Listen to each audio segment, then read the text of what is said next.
across Western Australia. Welcome to Subiaco Oval, League headquarters. Overcast day, a bit of rain about and a strong wind blowing from the northwest. But it's the preliminary final day. Not a big crowd here to witness the clash between East Fremantle and Claremont. The Sharks coming off the big win last week over the Falcons, and the Tigers still licking their wounds a bit after the close match against East Perth last week in the second semi-final. But the stage is set for a great match this afternoon. Of course, the winner going on to play East Perth next week. And this is going to be one of the highlights of the year, Trevor Sprigg. Pity not a big crowd here to see it, but plenty of great clashes around the ground. A lot of talent on show here today. Yes, indeed, TJ. And a berth in the grand final, the ultimate prize, of course. Both these teams give themselves a good chance of beating East Perth if they can get through today. And there's East Perth in force watching the game, and why wouldn't you be? It's Mark Faithful there at the back, and the front there is Kevin Worthington, the coach. But terrific matchups, as you mentioned, around the place. There's Paul Pios, too, at top right-hand corner of your screen. And the fellow that was nominated as a Footballer of the Year in the WAFL this year, $5,000 award to Martin Melody, a very worthy one, I thought, TJ. Yes, I was there for the function, and it was good to see him take that off. And, of course, Chris Mayne wearing the AFL Player of the Year as a teammate of that man, of course, Chris Lewis. I think Melody and Lewis will play on each other today, by the way. Trevor, which coach has the hardest task today? The coach of last week's losing team or the coach of last week's winning team? Well, Tony McHale, excuse me, has worked very hard, of course. So the interesting thing about the coaching strategies, will be that East Fremantle have had the wood on Claremont for a while. They play one-on-one football, and if Claremont are don't show some initiative and some innovation today, they'll get beaten again. You know, if you do the same as you've always done, you get what you always got, the saying goes, I think. And I think it's already started because Daryl Panizza had initially said that David Muir and Jamie Murillo, two of his high-profile players, wouldn't play. They're now both back in the side. There's Marshall Stockton. He'll get a big job today, and I think he'll probably get the job against Don Pike, and there's his likely opponent. I like the way East Fremantle just pushed the ball forward last week at all costs. They covered their men, they were hard at the ball and absolutely bundled West Perth out of the way, and he was one of the reasons they could do that because he's a great leader, Steve Malaxis. If they play that type of football today, I think they'll beat Claremont. Well, I thought at stages last week, Claremont were very disappointing in their off-the-ball work, TJ. Look, they were very unlucky to lose, don't get me wrong. 12 goals, 18, 30 scoring shots to 21. And they really should have won the game, really. But, you know, with having it under control, there's Andrew McGovern, who is likely to get the job on Steve Malaxis today, I'd think. But interesting situation. There's big Nick Stone, who will play in a key position or in the ruck. But you mentioned Steve Malaxis, yes, he's been terrific. Chad Brintoul, foreground there, very influential player last week, coming up the ground in the double centre-half forward role. Well, there was plenty of tension in the rooms before the game as we went in with our cameras to Claremont at East Fremantle. Both teams going through their exercises when we were in the rooms. Don Pike fired up for this game. He's got a bit to prove today. Yes, he would have been disappointed he wasn't in the Eagles side yesterday. Jeremy Gard, Scott Edwards. There's a lot of experience in those players. Brendan Green, down last week, will be looking to go much better today as the players, they're doing the warm-ups. So you can see the various warm-ups. There's a couple relaxing. There's a few doing some stretches. There's James Ferguson, best player for Claremont last week. He's a fireman. Yes, he could get to the fires pretty quick the way he runs, indeed. Not likely to get called out on a special one today, is he? I think he'd be fine today, Wal. The East Fremantle trainers going through their routine with the players. A very important part of the warm-up, Trevor, the massage. Yes, it is. Well, that's about an hour or so before the game, I think that happens. And some of the match committee people there and the young Mark Cummings just working through the situation and relaxing here before you really start focusing on the day, and that's Gary Durkay. He can be a match winner with just a few possessions and a bit of lower back manipulation there. Trevor, big responsibility on the shoulders of the AFL players playing here today, in the sense that, particularly from the Eagles' point of view, the fact that the Eagles have dropped out now, it would be very easy for some people like Don Pike and Chris Lewis to just go off the boil a little bit subconsciously. But they've got to refocus here, don't they, today, in regards to this competition now? Yes, there you saw Brendan Barrows and Darren Harris, of course, and the Claremont end the thing. But I think that Pike and Lewis are too switched on. They've been with them most of the year, so they'll be okay today. Nicholson and Johnston, two players that Claremont have included. And no, Nicholson's out. They left Nicholson out and put Muir back in. Muir's back in for Johnston, so that's an important move. Well, Nicholson was the been young bloke. He's the 18-year-old that was going to debut today. Perhaps the weather's been a factor in that. Yes, exactly right. Well, he's a tall 194 centimetres player, so they've just gone in a bit smaller. Jamie Murillo, I'm sure that Daryl Peniza was giving those players a message, Murillo and Muir. He dropped them and then has brought them back in the team. East Fremantle, pretty well an unchanged side. We know they're going to play one-on-one football all over the ground. Yeah, one change there from last week, isn't there? Attard is out and Kerr comes in, so they've actually added a bit of height there. Well, a fair bit of height. Something they've got plenty of. East Fremantle. Burrows, a very important player in that side at full forward, and he's going to be hard for Claremont to counter in this match today. Players lining up, ready for the national anthem prior to the start of the preliminary final here at Subiaco. Light rain falling too.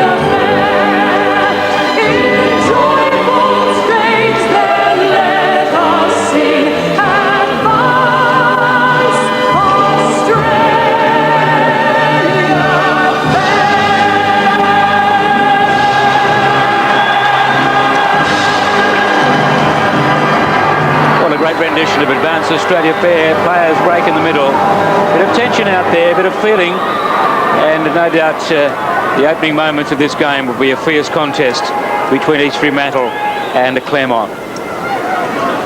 A prize, a place in the grand final, as Trevor mentioned, and it's certainly blustery, blowy, and the weather from yesterday afternoon in Perth has been shocking with strong northwesterly winds. A lot of rain overnight, but of course the ground, which has this beautiful drainage on it now, completely unaffected by the rain we've had so far. Trevor, the weather is deteriorating. We can see that now, and this really brings into question appetite, doesn't it? Yes, exactly. The team that's hardest at the contest, each individual contest on the ground, is the one that's going to win it. You'd think the conditions would favour East Fremantle on their record against Claremont in recent times, but Claremont are a very talented team, and I think that Daryl Peniza is going to cause a few surprises today.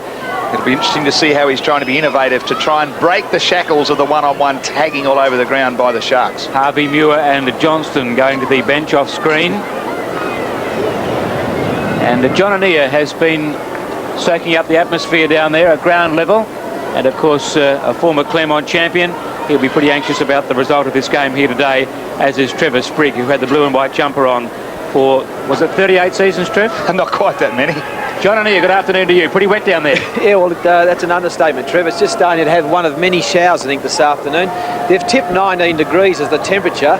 The wind going to the west, which is virtually going to the hospital end of the ground. Very blustery at the moment. I'd say around about 3 to 4 goals. But I think you've already touched on, I think Spriggy did actually, Trev, mentioning that Daryl Peniza would pull a few surprises, and I think it's rightly so. They've been belted 3 times this year. East Fremantle adopting very much a man-on-man approach, and no doubt they'd be again following that formula through today. You know, the likes of Stockton, Popjoy, Anderson, Malax have all been given roles over the year and have done it particularly well, and I think that's troubled the Claremont style of game.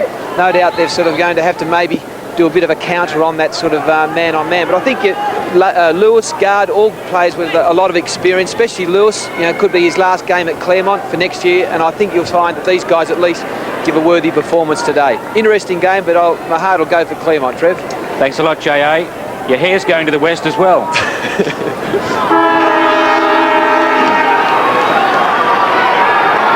Lindsay, East Fremantle ruckman against Egan from Claremont.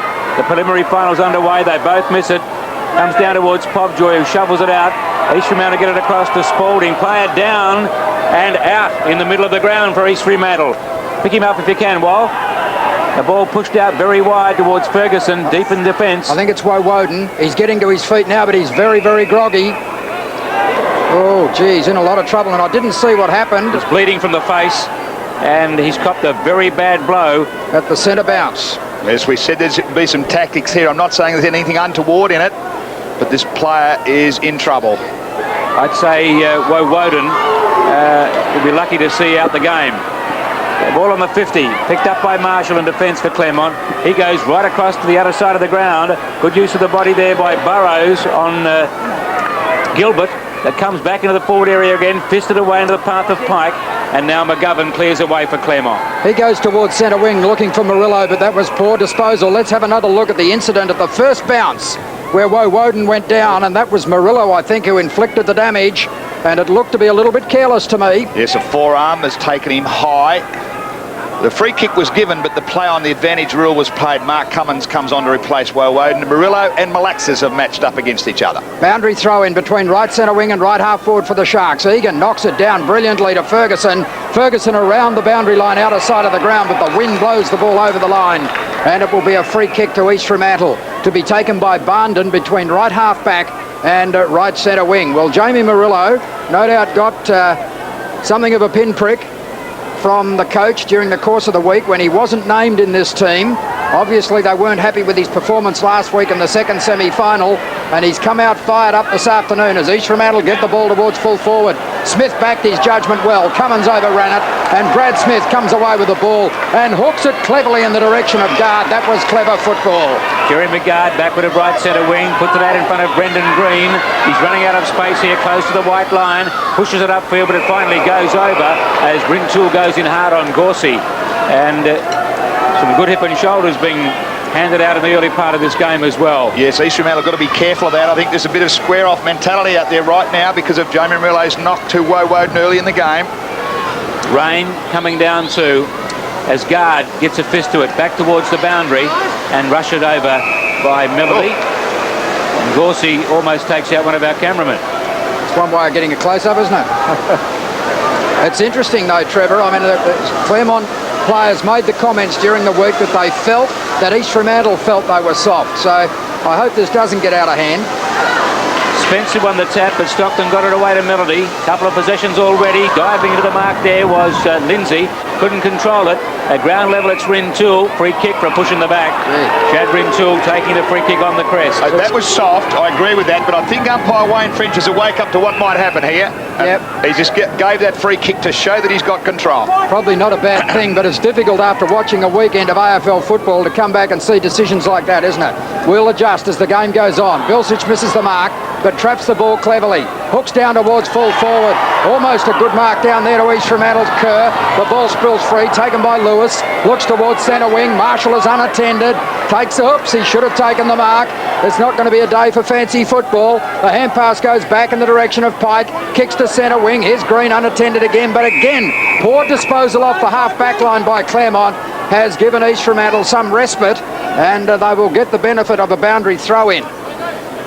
The throw-in is in the interchange gates. It's between right centre wing and right half forward for Claremont. Stockton's got Lewis when I thought that might be Melody. The Claremont are actually kicking to the western end of the ground. They're kicking into the wind, which is blowing to the east.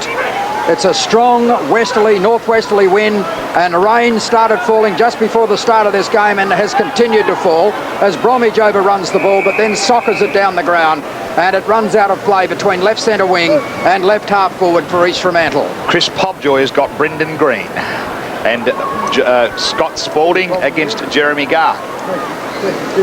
So some good matchups already in this game. And plenty of spirit in the early part. Egan slaps to the side of the pack and again finds the white line. No score in the match yet after almost 5 minutes. Pretty tough. And the Sharks going with the breeze.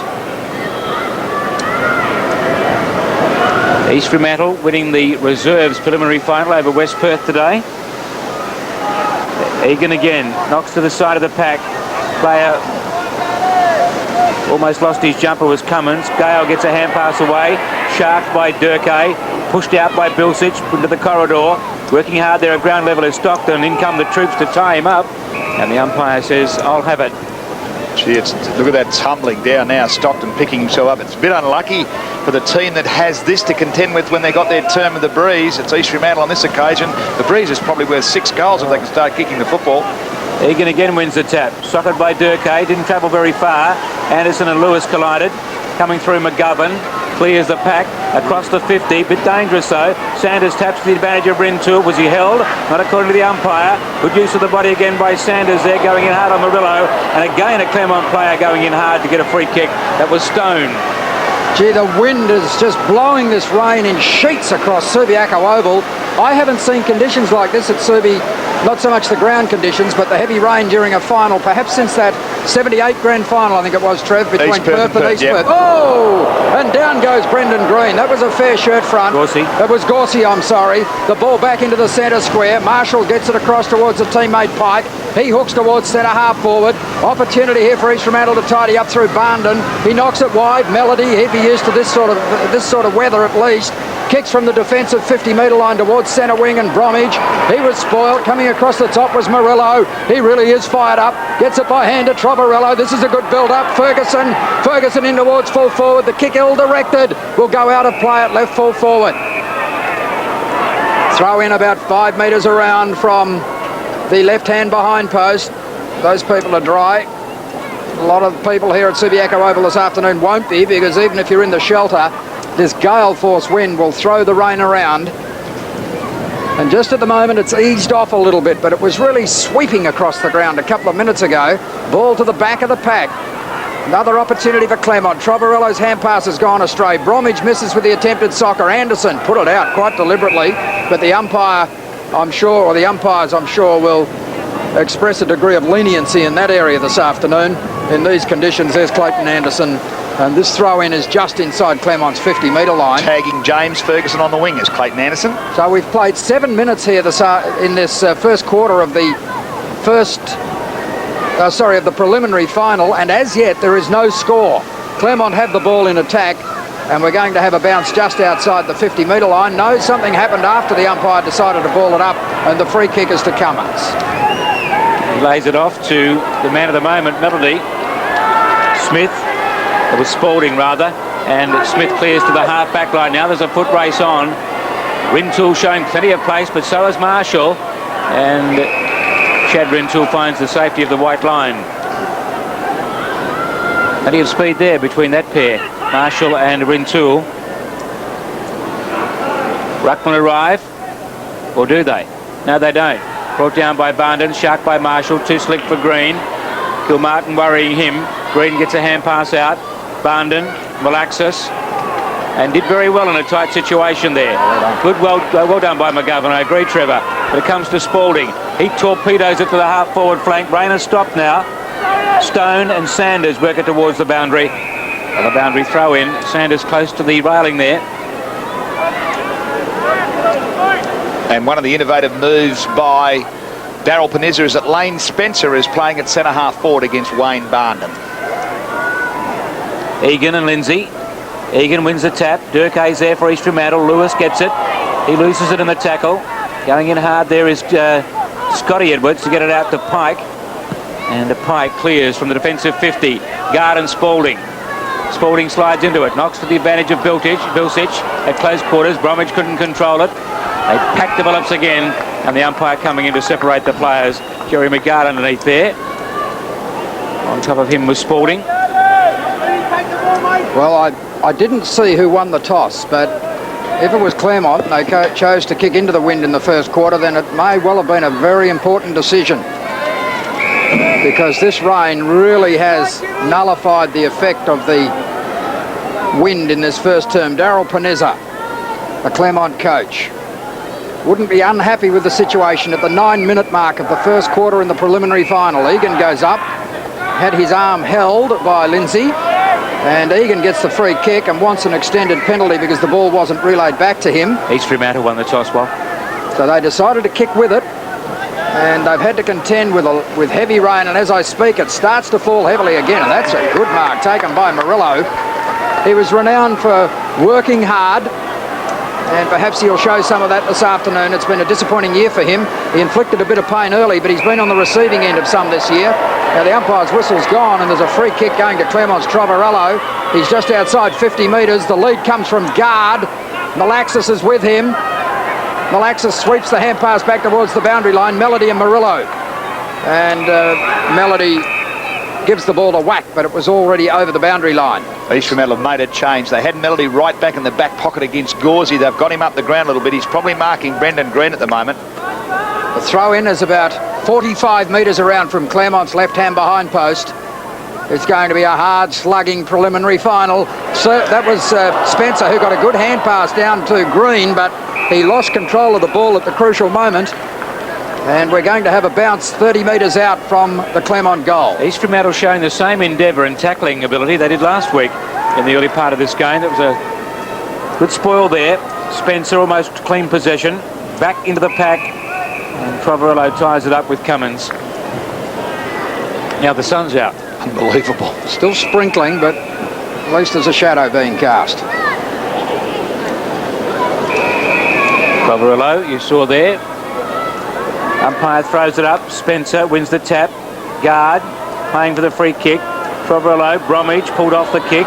In goes Gorsey. Cummins has got him wrapped up, and the umpire will come in and bounce it again or throw it up there. About 30 metres out from the Claremont goal. Mark Cummins, the boy from Bunbury, is really fired up. He's been spoken to a few times by the Claremont players. That time Barnard won the tap.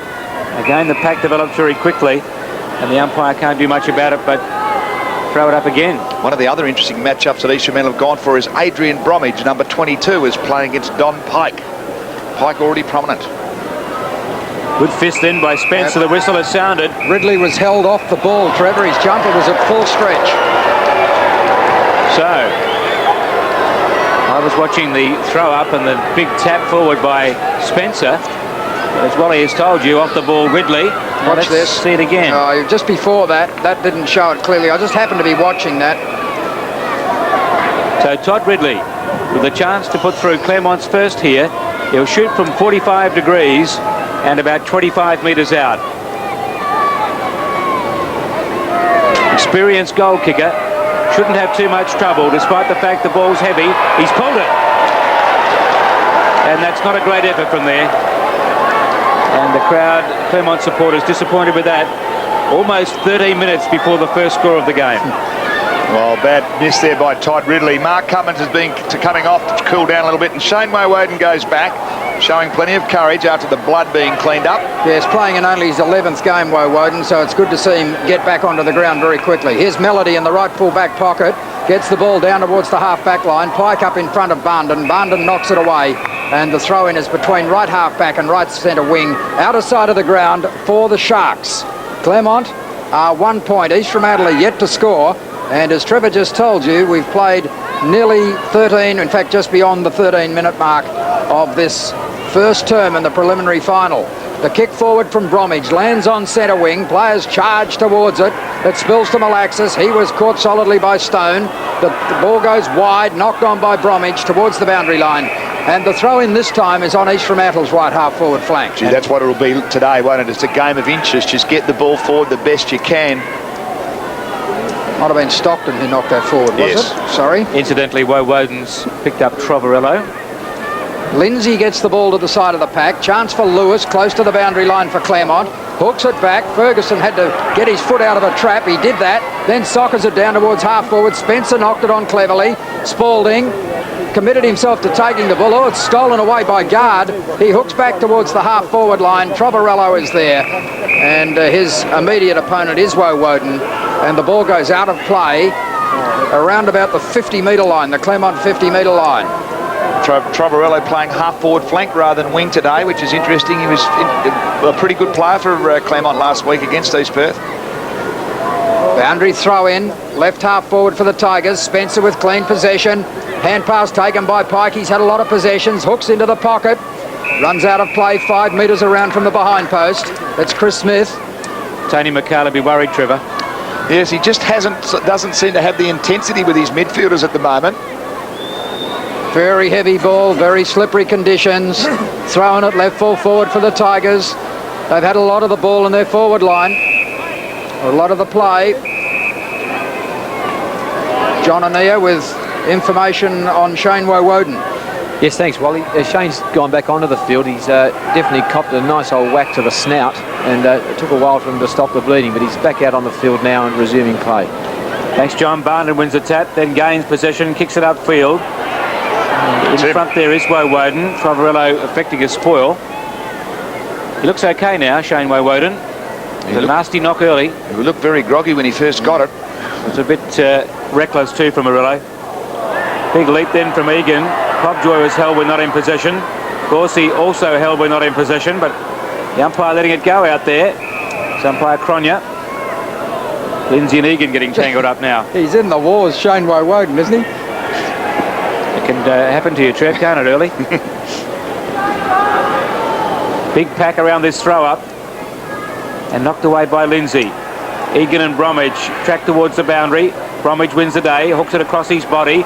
Sanders uses his body on Stone. The ball, again, ricochets over the boundary. So I've had a few of these in the first 16 and a half minutes of the game. Justin Sanders there.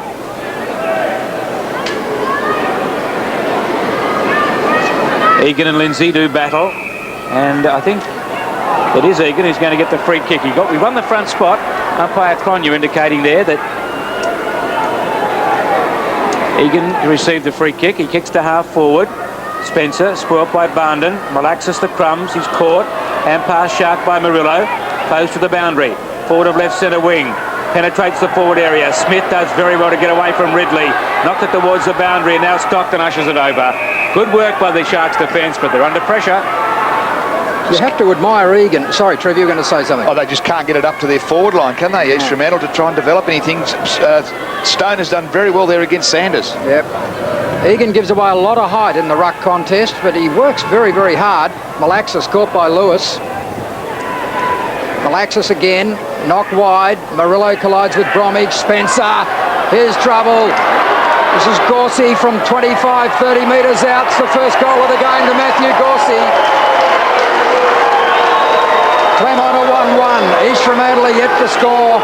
East Fremantle kicking with the wind in the first quarter in the preliminary final, and the first goal comes at the 17.5-minute mark of the term. And a well-constructed goal it was too. A good tap on there from Chris Lewis, but the good thinking there of Lane Spencer. As soon as he got that ball, he knew that Gorsey had got away from Popjoy and was heading goalwards, and the little tough rover finished off very well. That'll give Claremont a lot of confidence.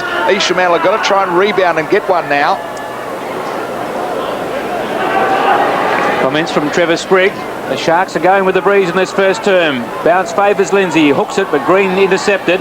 Diving in Malaxis in there. And also tying the footy up was Egan.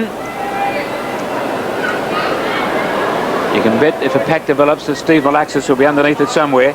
Again, a big leap from Egan, but Smith's got it.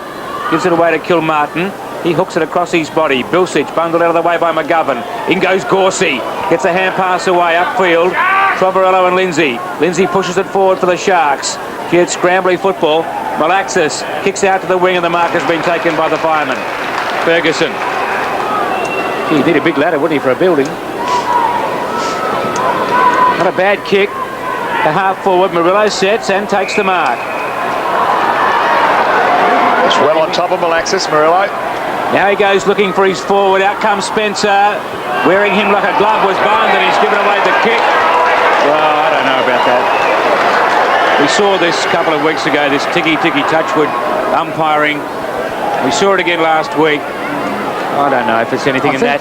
He was pulled off the attempt to mark, to finish the mark, I think. I think that was probably fair by umpire. I'm not sure, Trev. I mean, players adopt this tactic these days of falling back onto their opponent and making it look as though they're being pulled back. And I'm not sure that Lane Spencer was being pulled back then.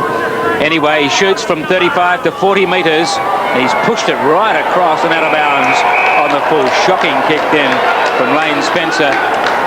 So, despite the conditions, the standard of play hasn't been that great. The kick in from Spalding goes to the defensive 50-metre line. That's a good mark taken there by Lindsay. He judged it best and then had sufficient skill to clamp a firm grip on the ball. Then kicked straight into Ridley. This is danger for East Fremantle because Claremont have the numbers. Pike from 50 metres goes to an open goal. That's a terrific kick from Don Pike. And after doing all that hard work, or doing all that good work, Paul Lindsay made a very important mistake, and Pike has penalised him. Claremont at 2-1, East Fremantle yet to score. Well, as we'll see in the replay, Lindsay was just undecided here. He marked the ball strongly as well, he called. Now, he went to hand pass to his right-hand side. You'll look at him, see it do it now. He'll look across. Right then he was called to play on. And very clever football by Todd Ridley. He'd cribbed up on the mark. And there you can see the end result. Well balanced, well composed. Don Pike, the veteran now, finished off a very important goal. Crisis time already for the Sharks. Game of mistakes so far. Egan gets a tap straight down to Melody. His kick goes straight up into the air, out towards the wing. Bilsich pushed to the back by McGovern. Crumbs come to Anderson. He hooks it upfield towards half forward. Durkay got a fist in there, but Gorsey runs onto it. He goes back into his own defensive area beyond the 50, touching the ball down as he goes, having a look, and then finally brings it out to the members' side to Trovarello. Good effort. A pair of fives. Gilmartin stands the mark. Trovarello from right half back, kicks to the wing. Malaxis at the back, couldn't hold the mark, pushes it forward. Melody, Ridley went in, but this was dispossessed, and the ball tied up on right centre wing here for Claremont. Brendan Green emerging. 2-1-13. The Sharks yet to score. Lindsay gets a tap. Woden beaten for it though by Gale. He hand passed out towards the boundary. Gorsey pushes it upfield. And another boundary throw in. There's Matt Gorsey. The conditions really suit him. He's very, very hard at it. He's the toughest physical player that Claremont have got in their side, and he loves it today. I made the comment last week, he's a little bit of a Wanganeen type, isn't he, Trev? Oh, he's terrific. Would you agree with that? Yeah, he's hard. He bounces up quick off the deck. This is Bilsich. Lost it in the tackle by McGovern. Malaxis forced a hand pass when tackled. Kilmartin kicks high to centre half forward. He's looking for Sanders. Too far for him. At the back, Rintoul pushes it in the path of Bilsich. He gives a hand pass away to Sanders from 50. The kick is coming back. At the back, it's Burrows and knocked through for a behind. First score to the Sharks, 22 and a half minutes in. Yes, some of their forwards have been playing behind on too many occasions. I reckon even Burrows then was caught behind, even with the breeze. I think the ball drops because it's a bit wet now. Phil Gilbert at full back, just indicating to his teammates he hasn't got anywhere to kick it. He goes almost straight down the centre of the ground. Marshall up. Chance at ground level for Murillo. He's had a good first term. Kicks back towards centre wing. Lewis is there with Stockton. Stockton looking for the boundary line. And he finds it. Outer wing. Well, it was Chris Lewis who was the dominant player for Claremont last week. To date, it's probably been Don Pike through the first 23 minutes of this first quarter at least. Wind blowing the ball down towards half forward. It blew it away from the ruckman, which gave Melody the chance to knock the ball forward. Edwards and Durkay. It was worth a kick. It was. A pair of dockers there, and I think there's a pair back in the goal square with Gilbert and Burrows opposed. They'll need a bit from him this afternoon. East Fremantle, Gary Durkay. Not the best of conditions for Gary Durkay. No. But there is no substitute for skill. It doesn't matter what the conditions are like. As Egan gets the ball to the side of the pack, Marshall goes off the ground, makes good distance with that socket kick. Guard comes in at hard. Oh, brilliant pickup. Ferguson in a very tight and confined space kicks the ball down towards half forward, and then it breaks right. Oh, sorry, breaks left, from right to left, and goes out of play. So Claremont have worked very hard through this first term. You'd have trouble picking Shane Warne, wouldn't you? I would. I would. I was just going to get John O'Neill a compass. He had the wind blowing to the west. Now I can't tell right from left, so I won't say any more. Ridley up at the back of Smith, and should have given away the kick, I would have thought. Ridley going in again hard. Malaxis down towards centre wing. Smith nudged under it by Stone. Race back for the ball now. East Fremantle have the numbers here. Bilsich in front. Sanders getting there pretty late. Another chance. Hurried kick forward for East Fremantle. Durkay and Edwards. Durkay gets the hand pass across to Kilmartin. This should be their first goal. No, he's missed. And Burrows couldn't pull it in. Slips through his fingers and goes out of play at left full forward. Nearly 25 minutes gone in the first quarter. It's 2-1 as John Dimmer, West Perth coach, obviously suffering withdrawal symptoms. Well, there's a few of them here. Brendan Barrows and Darren Harris, I saw. Claremont 2-1, East Fremantle a point. Burrows used his body on Stone. Ball running loose. Willison sockers it through. Now that might lift the Sharks. 4 points on the board to East Fremantle. They're 1-1-7. They trail Claremont Tigers 2-1-13 after 25.5 minutes. Good effort then by Lee Willison. Yes, he did. The exits weren't closed by the Claremont Tigers, and they paid the penalty here. You must have someone defending that goal. Good quick thinking by Willison. Three to go Tigers off the fell ground. over. Yes, and Popjoy has come off the ground. He has been struggling to keep up with Gauzy, and Stagg is going to over onto the far side to play on Ferguson, which means Anderson will get the tagging role on one of the Rovers. Centre bounce. Egan with the big leap. It didn't look like making contact. Lindsay, now Stagg knocks it forward. Bilsich pushed off the ball. Malaxis soccers it forward. They're doing the harder things now, East Fremantle. Here's Malaxis working hard. Met solidly out there by Green. Close to the boundary line. Right half forward. Hooked back by Spalding. Inside 50. Big pack into the air, and it goes out of play just inside the 50-metre line. Craig Burrows indicating how he wants the ball delivered, but they're not going to have much time to execute things as perfectly as they would like today. In the reserves, you know, it was not impossible to kick goals against the breeze. Claremont have showed it early in this game, but quite a few goals were kicked against the breeze in the reserves match. Yeah, the advantage is not so much like kicking into. It's not a disadvantage kicking into the wind here at Subiaco Oval these days, but it still remains an advantage to kick with it. And East Fremantle at the moment are kicking with it, and they trail 2-1 to 1-1. Popjoy has now gone on to Pike, who's currently resting in the forward pocket.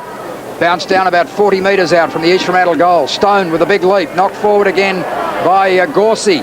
Chance for Malaxis. Hurriedly back towards full forward. Chance here for East Fremantle. First back to this will be Murillo. Close to the boundary line. It's kept in by Burrows. It was Gilbert, I'm sorry. And he's kicked the goal. Well done by Craig Burrows. Ties the game up at 2 goals, 1 apiece. Just over 27 minutes played in the first term. Well, they did need it, East Fremantle too. Very poor football by Phil Gilbert. When you're in a desperate situation like that, he should have kept on going for the line, or rather than kept the ball in play. He was probably trying to do it when you saw that, but a terrific goal from the sharp angle. Look at that camera work from the ABC. Gilbert not happy about it. Well, I don't blame him. I thought he got a push, Gilbert, but still. 2-1 apiece. Big Lindsay goes up. He's causing a bit of a problem, although Egan won a few early taps. Socket upfield by Bromwich. Diving into it was Stone. With him was Sanders. Bromwich again. Could have been kicking in danger. Pushed across the 50 towards Gorsey. He's tackled without it by Sanders. In goes Green. Dispossessed. They're going in very hard there. Trovarello slipped. Vilsic soccers it forward off the boot of Trovarello. Now it's Smith. With him is Willison. They work it towards the boundary. 50 metres out from the Sharks' goal. And again, a boundary throw in. There's Neil Marshall. Claremont have lost the momentum because Lewis and Pike have gone off the ball together. I think that's an amazing decision by Daryl Panezza. You have to rest them, but not both together. Sanders brings it down for Bromwich. Went without it though. Vilsic tunnel balls it back. Durkay gets it out. Puts it into the corridor. Kilmartin with a bit of a toe poke there. Melody with courage. That's why he's the WAFL Footballer of the Year. That was tremendous effort. Knocked towards Vilsic from 15 metres. He's hit the post. Oh gee, that was a goal that went begging for the Sharks. Yes, Chad Rintoul, I think, was the player that knocked the ball forward. Very intelligent football, but Vilsic should have finished off there. But the Sharks are back in the contest. They're starting to get their game together now. And it's all been in the space of about 5 minutes, Trevor. Yes, the matchups have started to work for them. Gilbert goes short into the pocket. Gee, there was some danger in that. McGovern has it. Kicks short to Murillo at centre half back. Claremont trying to work the ball out of defence. They're under some pressure now. They trail by a point after leading throughout this first quarter. Egan has the mark. He's at left half back. It won't be a long quarter, only 4 goals kicked, and we played just over 29 minutes. That's a shocking kick. Chris Smith comes down to meet the ball. Each Fremantle can mount a belated attack here, or a late attack. The ball close to the 50-metre line. Now the chance for Claremont to tidy up. The hand pass was a good one. Another chance for East Fremantle. Ridley applying some pressure in there. McGovern swung off his hand pass. Murillo has it. Gets it wide to Gorsey. He's holding the ball, surely. Oh, rubbish. Stagg has it. He's holding the ball. Gee, we'll have to have a bounce. Well, at least he didn't give the second one after he didn't give the first one. He wouldn't have been game. Because they were both right, well, as you said.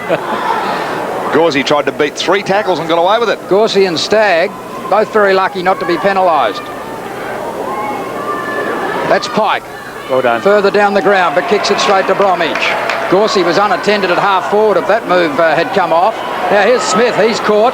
Gets a hurried kick down to the half forward line. It carries Marshall and Stockton, and eventually Scott Edwards runs it over the line for a throw in at right half forward for East Fremantle. But East Fremantle have dominated the last 10 minutes of this first quarter. They're kicking with the win, so Claremont would be quite happy with the situation. Claremont are 2-1, East Fremantle are 2-2. And the rain has stopped. Yeah, the weather seems to have broken a bit now. A bit lighter out there, Wal. Still no one on Gorsey on the Claremont half forward line. So East Fremantle can't afford to let Claremont break away from the half back line here as Sanders gets a hurried kick down towards the right full forward pocket.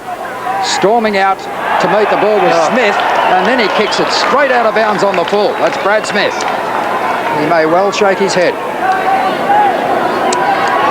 Be a free kick to East Fremantle to be taken by Durkay. Now, this is dangerous.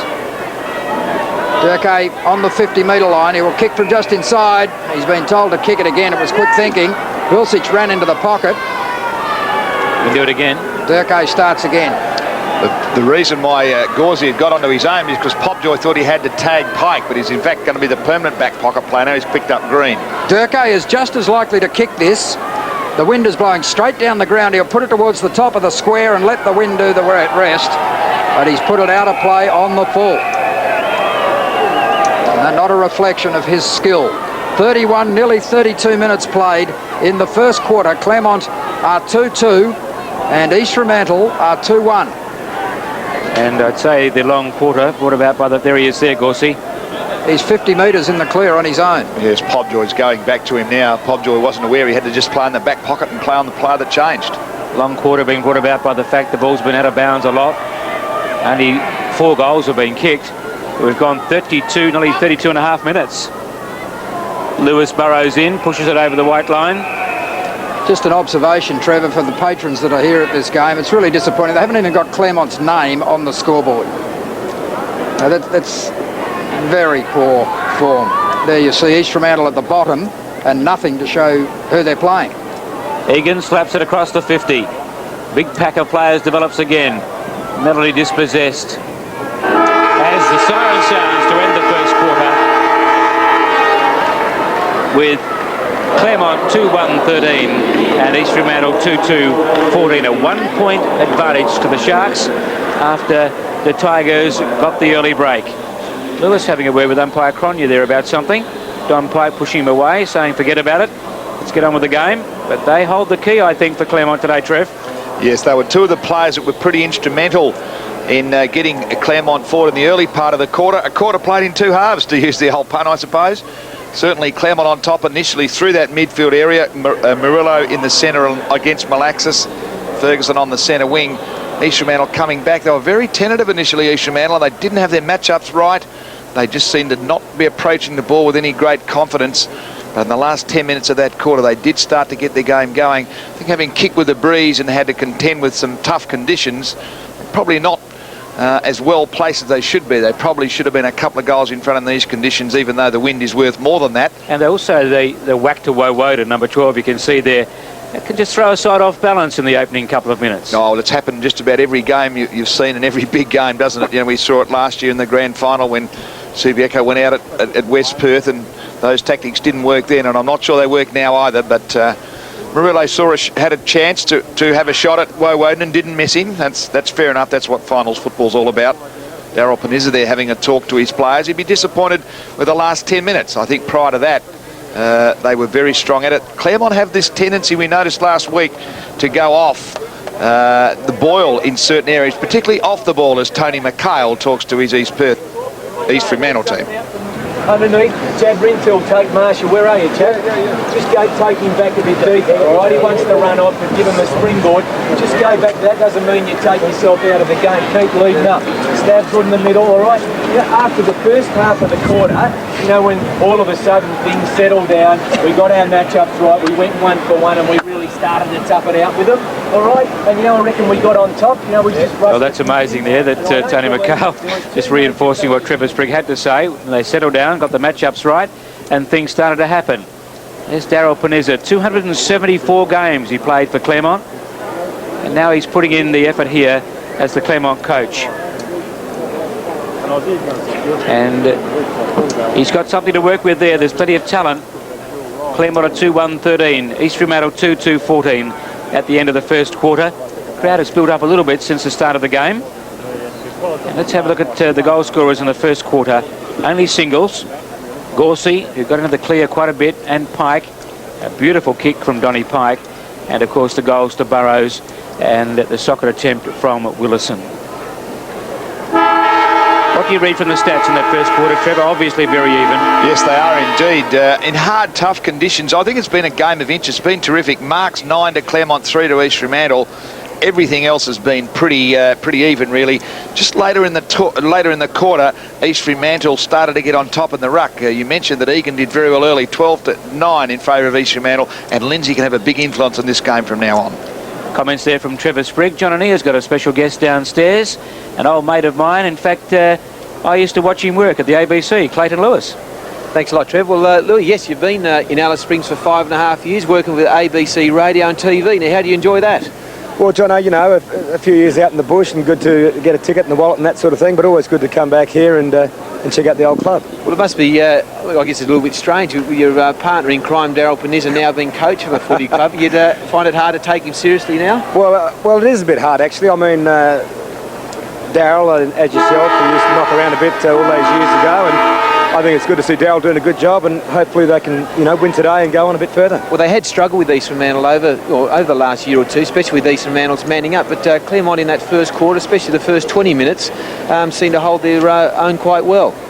Yeah, well, just looking at the first quarter, I think the rain and probably the occasion for the players is probably a little bit daunting, to say the least. And I think Daryl and also the East Fremantle coach probably would have had a few words. And I think the sizing up has been done, and we'll just see who wins now. The sun's coming out, so hopefully we'll see some good footy. Well, how's football flourishing in Alice Springs? Different brand of football, no rain, and certainly get a good hard bounce out there on the ground. It's a good brand of footy. Well, Lou, I guess roles reversed a little. Your younger brother Chris watched you many a time playing for Claremont, and now here watching roles reversed, basically. Yeah, well, it's good. I'm probably showing my age, John, and you know what it's like when you see these sorts of things. But good on you, Lou. Well, look, thanks for your time, and hope you enjoy the rest of the game, and hope you get a win. Thanks, John. Thanks, Rev. John O'Neill talking to Clayton Lewis, one of 3 brothers to play for Claremont. Centre bounce to start the second term. Egan up. The ball knocked forward and then socket forward by Ferguson towards right half forward, outer side of the ground. The ground now bathed in sunshine. Bromwich picks it up brilliantly, but his kick doesn't carry to a teammate.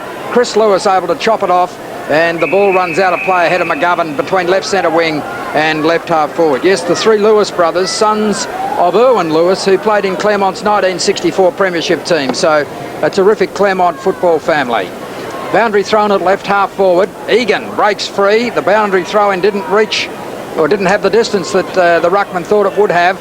It's at centre wing now, outer side of the ground, and Woden is content to see it over for East Fremantle. So boundary throw-in right centre wing for the Tigers. It's the outer wing here at Subiaco Oval, with East Fremantle leading 2-2 to Claremont 2-1. Start of the second term in the preliminary final. East Fremantle had the wind in the first quarter, but they also had to contend with driving rain. Conditions are better now as Melody kicks East Fremantle in towards full forward. Willison was there with him, Brad Smith, picked up by Durkay, shrugs the tackle, kicks towards goal. Gilbert in front, that's a good strong mark. Trevor Sprigg wanted the spoil from Burrows. It didn't come, and Gilbert stood his ground well. I want him to get in front, Wal. Well, Pike kicks dangerously towards half back. Ricochets to McGovern fortuitously for Claremont. Almost trapped by Spalding. He knocks it into the path of Woden. Feeds Spalding off the left boot. Wobbles it up towards full forward. Marshall misses the mark. Back goes Smith. Tackled by Bilsich. Loses it in that tackle. Now Gilbert turns into trouble in the shape of Burrows. Gets it away to Pike, who fumbles. In comes Willison. He tries to squirt it out towards Stockton. In goes Lewis. He was tripped. He'll take a free kick for Claremont. Gee, there's a fair few half kicks in there, and that was the last of them. Yes. Lays it off to Pike from a standing start. Goes out very wide, looking for Ferguson. Getting a hand in the way there was Marshall. That's to the advantage of East Fremantle. Stagg to Rintoul off the side of the boot, but it may land with Willison. It does. 60 metres out directly in front. Lucky kick. Stone on the mark. He's cribbed over the mark by 5 metres. It's good tactics, though. This will test him, but he's a good kick, Lee Willison. He's got a goal already, socket attempt that went through at the other end in the first quarter.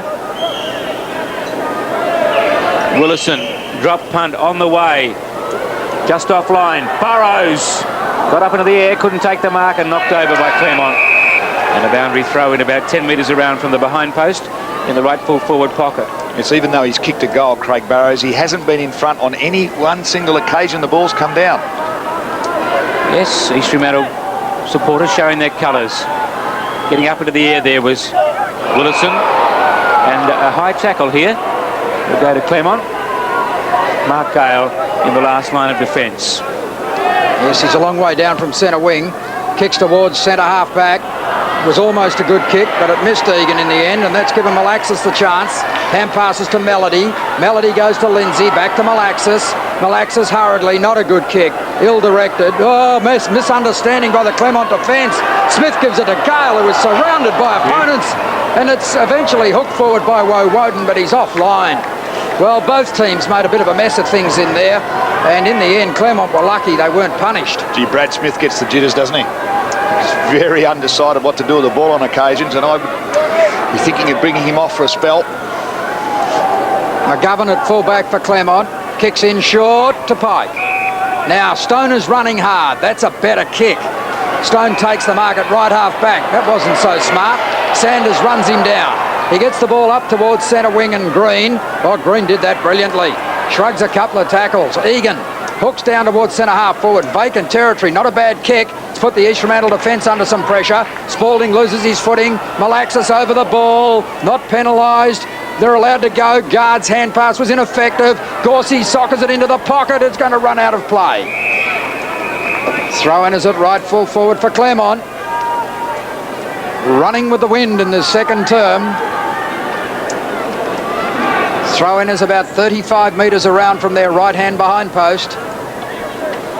Spencer opposed by Barnden. Spencer did best. Back towards the goal square. Ridley did very well. Hand passes into the square. That was brilliantly done. Gorsey gets his second. The Tigers get their third. They're 3-1. East Fremantle at 2-3. But well played, Todd Ridley. Yeah, showing his experience from Essendon and the Fremantle Dockers, of course, knowing that the player was there floating by. Matt Gorsey's got both of his goals from that. Good tap away there from Lane Spencer. Look at this play. Terrific play from Ridley. Used a little toe poke initially. And Gorsey finishes off well. East Fremantle have got their game going together now. Claremont are going to challenge them strongly. I think we're in for a magnificent contest. No quarter given so far in the game. A few mistakes, of course. Brought about by the wet football and the slippery ground. Bounce favours Lindsay. Egan crashes into him. No free kick. Fresh air again from Egan. Lewis is there. It comes down to Spencer. He kicks it inside centre half forward. Danger here for East Fremantle. Gorsey, he's a live wire, but he ran into Pobjoy. He lost it to Green. Green to Lewis. Lewis twisting and turning in the pocket. Hand pass blocked by Bilsich. He's run down without the football. In goes Green. Well done, but tackled by Bromwich and loses it. Now Stagg gets a hand pass away. Smith over the top and East Fremantle out of trouble. Pobjoy, or Barnden it was, kicks to the wing. Stone beats Sanders, gets a hand pass, a bad one towards Murillo, who didn't want it. It should have been holding the ball. Play on the call. Hand passed out by Pike into trouble. Pushed out towards Barnden again, and Barnden finally found some space. Kicks to a fairly open forward line for East Fremantle, but knocked away from Rintoul by Marshall. In comes Stone lending support. He wanted the boundary. Throw it in, says the umpire. Gee, the skills were picked up in this game now. How's the tempo? Oh, it's a real contest. No rain, and the wind still favouring the left side, but not as strong as it was earlier. Lindsay, Egan works his way to the front, slapped it straight down to Stagg, who found a path through. He's kicked it across the 50. Out comes Willison. There is Gale, run down from behind by Woden. Now picked up by Melody. Hand passed out in front of Willison. He's on the 50. Hooks up towards full forward. Marshall's there for Claremont. Misses what he should have taken. Now there's trouble, but it's forced through. One behind. Pretty desperate footy. Well played by Gilbert, wasn't he? He was just sweating on that ball. You know, if there was going to be a mistake, he was there to tidy it up. Here it is, and the mistake was made, and Gilbert just waiting for it. Bang, straight over the line. McGovern at full back for Claremont. I think this has the makings of a terrific preliminary final. That was intended for Lewis. Missed the target. Stockton to Melody, to Burrows, right full forward, across the face. Bilsich outnumbered, or was it Rintoul? It was Rintoul, I'm sorry. Outnumbered 3-1. Should have probably given a free kick away. That Claremont defence at the moment is really playing very tightly. Yes, it looked as though Rintoul may have jumped into an opponent to try and get the leap. McGovern kicks around the boundary line and finds Gilbert. If this game is going to be played mostly at ground level today, then Gilbert could be a key player. He gets into trouble with a lack of height at fullback. Claremont have gone absolutely nowhere here. McGovern has the ball at the top of the goal square again. Now he gets it outside 50, looking for Marshall. And that's probably not a bad result. It'll be a throw in about, well, it's at left half forward for East Fremantle. It's a good 70 metres out from goal. Melody now is over onto Pike, and James Ferguson's got his third opponent, John Stagg, now playing on him. Throw in. In fact, it's between left centre wing and left half forward for East Fremantle. Sanders and Stone. Sanders does brilliantly to Bilsich. Bilsich from the point of the square in towards full forward. Oh, Edwards pulled his hand out of the way. That landed on Willison's chest. He must have caught him out well. He may well have, but I would think in that situation you have a go at it. No room for error down there. No room for risk. And Willison will shoot for goal from 40 metres out, just to the right of centre, and a goal here will put the Sharks in front. No room for pussyfooting. Well, he may have been called out, but I would have thought that you can't take any risks. He would have been better off putting a fist on the ball. Willison from about 45 metres. Makes no mistake. He's got his second, and East Fremantle are back in front. They're 3-5, Claremont are 3-1. Well, Lee Willison's been a very good player for East Fremantle. There's Paul Harding and Tony McCall in the coach's box. Willison coming across from East Perth has been a valuable player. We'll just see if we can pick up what happens here. Stephen Bilsich coming right into the game now. And Scott Edwards just didn't seem to be in position. He might have thought it was his teammate behind him. But I think Wally's right. If you're in doubt, you go for it in that situation. So the Sharks are back in front. 23 plays 19. Almost 10 minutes gone in the second term. Sanders on the ball now. Egan may have got his hands to that. Woden's there with Spencer. Lending support to Woden Malaxis. And that'll be a bounce. This is the move that East Fremantle use quite a lot, because they'll now have Rintoul as their key focal point at centre half forward. Although Burrows has drifted that position at the moment. Sanders using his body. Fisted forward. Malaxis breaks the tackle of Murillo. Scrambles at about 25 metres upfield. McGovern beats Bilsich, knocks it down to Green. He's caught by Bilsich. Good work out there by Stephen Bilsich. Green gets another hand pass upfield. Murillo gets around Bromwich too easily. And a drop punt penetrating kick carries with the wind, and Ridley pushes Smith in the back stupidly and gives away the free kick. Very undisciplined football. As Smith brings it out to the members' side. Malaxis beaten by Ferguson. Showed tremendous pace then, James Ferguson. But Smith, great endeavour, thumps it over the white line. Coming out from full-back. He's got a bit of courage and spirit, Chris Smith. And a possible draft pick come up late in the season. Wouldn't surprise. Who for, Mr. Football? A couple of clubs. Spencer kicks to the top of the square. Going back, Ridley. Ridley there with Smith. And off hands through for the minor score. Egan having his first rest in the game, and he's been replaced by Johnston. Tim Johnston, not on screen at the moment, but a good young player for Claremont. This is Spalding, recruited from Perth. There's Smith leading. Ridley close attendance though, and Spalding goes deeper, looking for Bromwich. With him is Green. Bromwich in the front spot now. Keeps it in front of his body. Green tackled him without it. What did I do wrong, says Brendan Green. But he gave away the kick, and Bromwich from half back. Good kick up to half forward. Burrows nudged Stone into the football. I think he's going to get the free kick. Yes, it was always there. 3-2-20 plays 3-5-23. The Sharks with their noses in front here. Stone from right half back for Claremont. Kicks straight into Bilsich. That's very poor effort. And Claremont find themselves still on the defensive as a result of that error by Nick Stone. The ball just in the East Fremantle forward line. Throw in almost on centre wing, outer side of the ground. Sanders a bit too physically strong there for Johnston. The ball back towards the boundary line, and we're going to have a bounce just inside the boundary. Sorry, Wild, that was a good move by Tony McCullum. Justin Sanders has had troubles at centre-half forward with Stone. Just going to give him a run around now to warm him up. It serves to give Lindsay a bit of a spell as well. And you know one thing about Juddy Sanders, you'll get a contest. Chance for Pike. Kick smothered. Now Lewis gone out of the game. Good penetrating kick that though. Spencer not able to take the mark. It comes back to Spencer on the ground. And there will be a bounce just inside Claremont's 50-metre line.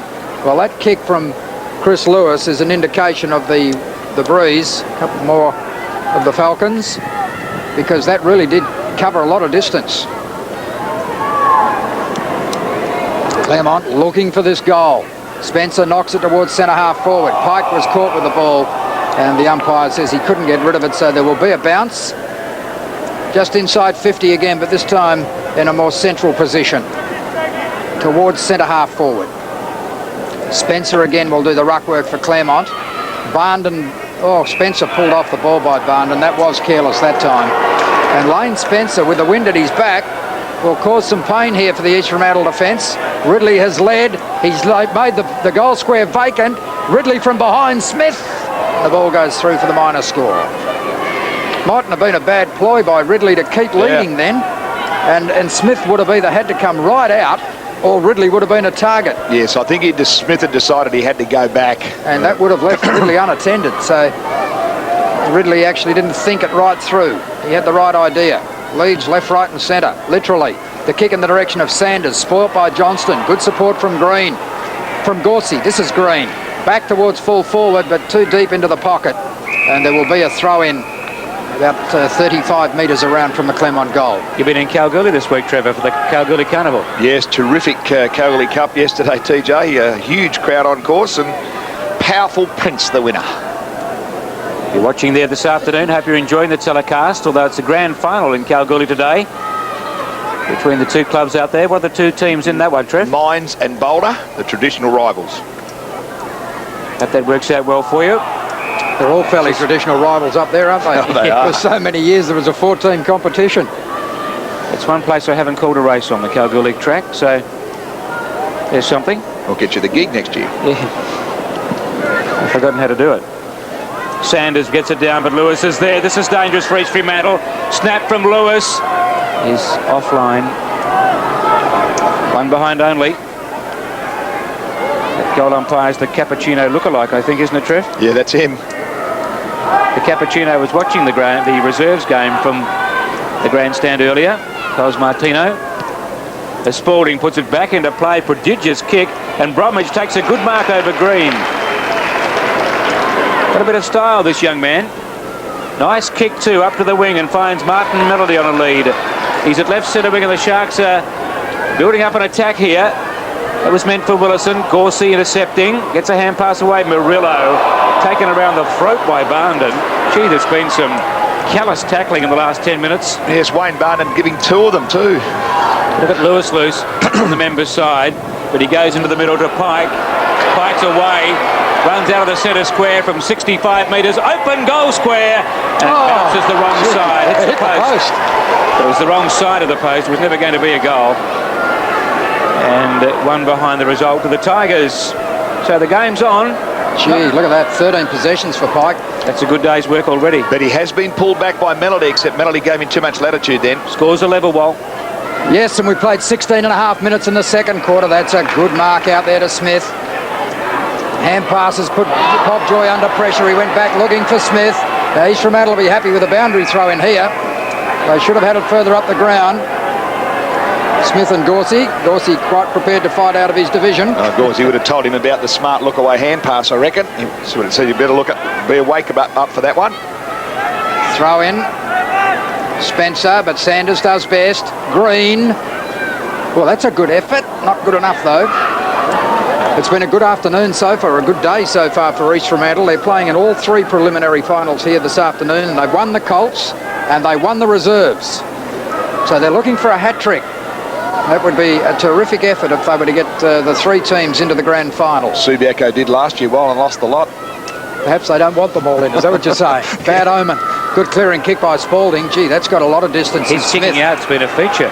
Smith takes a very good mark too, close to the boundary line at left half back. So they're out of immediate danger now, the Sharks. He's really growing in stature, Smith. 7 possessions so far. Gets it up towards centre wing. Lewis, the leaper. Almost hooked it down too. Stockton with a hand pass to Bromwich. Tried to do a little too much and was pulled off the kick. Trovarello has the mark. Spears it to half forward. Gee, Melody is giving Pike some room, although in fairness, East Fremantle had the ball and really shouldn't have turned it over. Good kick to half forward. Ferguson lost sight of it. Malaxis knew that he had players running towards the members' wing, but Ferguson is the player with the pace. Well played by Bromwich. Knocks it to the advantage of Stagg. Ferguson's still there. Lucky. They get it on to Pobjoy. He first timed it. The umpire's whistle's gone. Stagg. He obviously felt that East Fremantle didn't have the advantage, so Stagg has the free kick just behind the right centre wing. Pulling back the play here. Pobjoy was away with that. That was silly by Murillo. Johnston gets in front. Burrows couldn't take the mark. Smith crashing across the front. Here's a chance for East Fremantle. Kilmartin to Burrows. He's got Bilsich loose but goes the opposite direction. East Fremantle with the numbers and Willison takes the mark within kicking distance. Gee, that was a clever kick from Burrows. Well, he was going right where Bilsich was loose in the pocket or on the 50-metre line, and he actually saw Willison loose at half forward and just pulled it right across the face of the ground. It was very clever football. Now, Willison kicked a goal from this distance earlier in the quarter. He's kicked 2 of East Fremantle's 3. They trail by a point. Oh, look at Kilmartin. And now Durkay. Willison's committed to shooting on goal, so he ignores the leads. And Burrows. He'll kick from 55 metres out. It's holding up, but won't quite make the distance. Chance for Gorsey to race the ball out of defence. Gets it to Stone. Stone looks towards centre wing. Kilmartin and Trovarello. Trovarello over the top. Will go off the ground. No, he doesn't. Kilmartin got there first. It was well played. But Claremont actually keep the ball in play. Trovarello to Gale. Gale down to half forward. It's a deserted half forward line for the Tigers. Smith and Ridley. Smith overcommitted himself. Ridley waits for the lead. Kicks in the direction of Pike. Brilliantly trapped. Hooks towards the goal square and Lewis, not the best option. Lewis has it, went one way, then went the other unnecessarily, but kicks a terrific goal. Touch of class, Chris Lewis. I thought he'd made one turn too many, but there is no substitute for class and skill. And Claremont moved to 4-6, East Fremantle a 3-5. And now a 7-point lead. And amazingly, Pike and Lewis both up in the full forward line again. Chris Smith just overrunning that football. Ridley getting it to Pike. He did the dummy as well. And he gave it to his long-time Eagles teammate. Look at this. 1, 2, and then steadies beautifully. Knew where the goals were, Chris Lewis. That's where he has the touch of class against a Marshall Stockton. That's an amazing thing, Travers, but Chris Lewis has only played 24 games for Claremont. 7 points the difference in favour of the Tigers now. Malaxis hand passes back over his head. Green tried to shovel it through, but Melody got in the way. Hunts up to half forward. Running onto it though is Smith. Turns away from Willison. I thought Willison made a bad blue when he shot for goal a short time ago. Now Rintoul. Rintoul with good vision finds Willison. Now he's got to lay it off. And he does this time. Short of Sanders though. Ricochets to Smith. He's taken high. Play on. Melody run down by Marshall. Play on again. Comes to Stagg. Breaks the tackle of Ferguson. Goes for home. Good kick by Stagg in the square. Lindsay's there but not through. One behind only. Gee, Brad Smith made another bad mistake. Yeah, he has to come off, Brad Smith. He's very jittery. And the umpires, the East Fremantle supporters reckon that was a free kick. The umpire was unsighted there. There was one before that too, wasn't there, to Claremont? A bit there. Marshall goes defensively to Gilbert. Across the full back line. Oh. Shocking kick. He had 3 teammates there, Stone, Trovarello and Gorsey, and he kicked it straight to Durkay. It's been a game of tremendous highs and some ordinary big lows. Yeah, it's like the weather. Now Gary Durkay is 50 metres out on an acute angle, only about 7 or 8 metres inside the boundary. He's going for broke from 50. The drop punt is offline. Burrows will fly. Knocked away by Gilbert. Down to Melody who shoots. And misses. It's interesting that East Fremantle have left Melody up in the foot in the area of the football rather than put him in the back pocket against his opponent, Pike. So they want drive from that player. Only 5 points in it. McGovern goes for distance. Edwards had got away from Burrows. Burrows was caught between two lines then. That's a good clearance for Claremont. Now Edwards kicks down towards centre wing. Smith and Ridley, that's a free kick. Ridley giving away the kick. He's giving away a lot of height. He's got to play in front of him. A hand pass from Smith went to Bromwich towards Burrows on the half-forward line. Knocks it to Sanders. Big ask for the big fellow. Picked up by Edwards. Got support. Stone gets the kick away. Under pressure from Sanders. Down towards half-forward.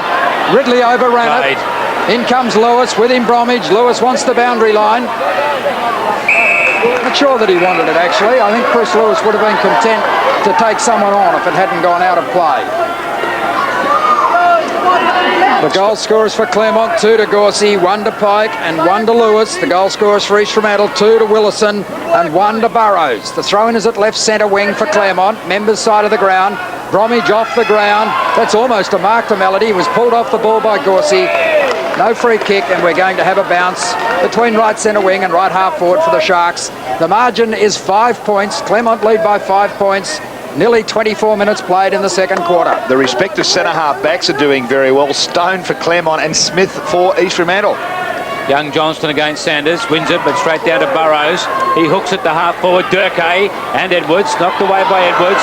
Across the 50, McGovern slides in, gets it out quickly. Smith goes defensively to Scott Edwards, and with a neat kick, he finds Marshall, who should have marked that.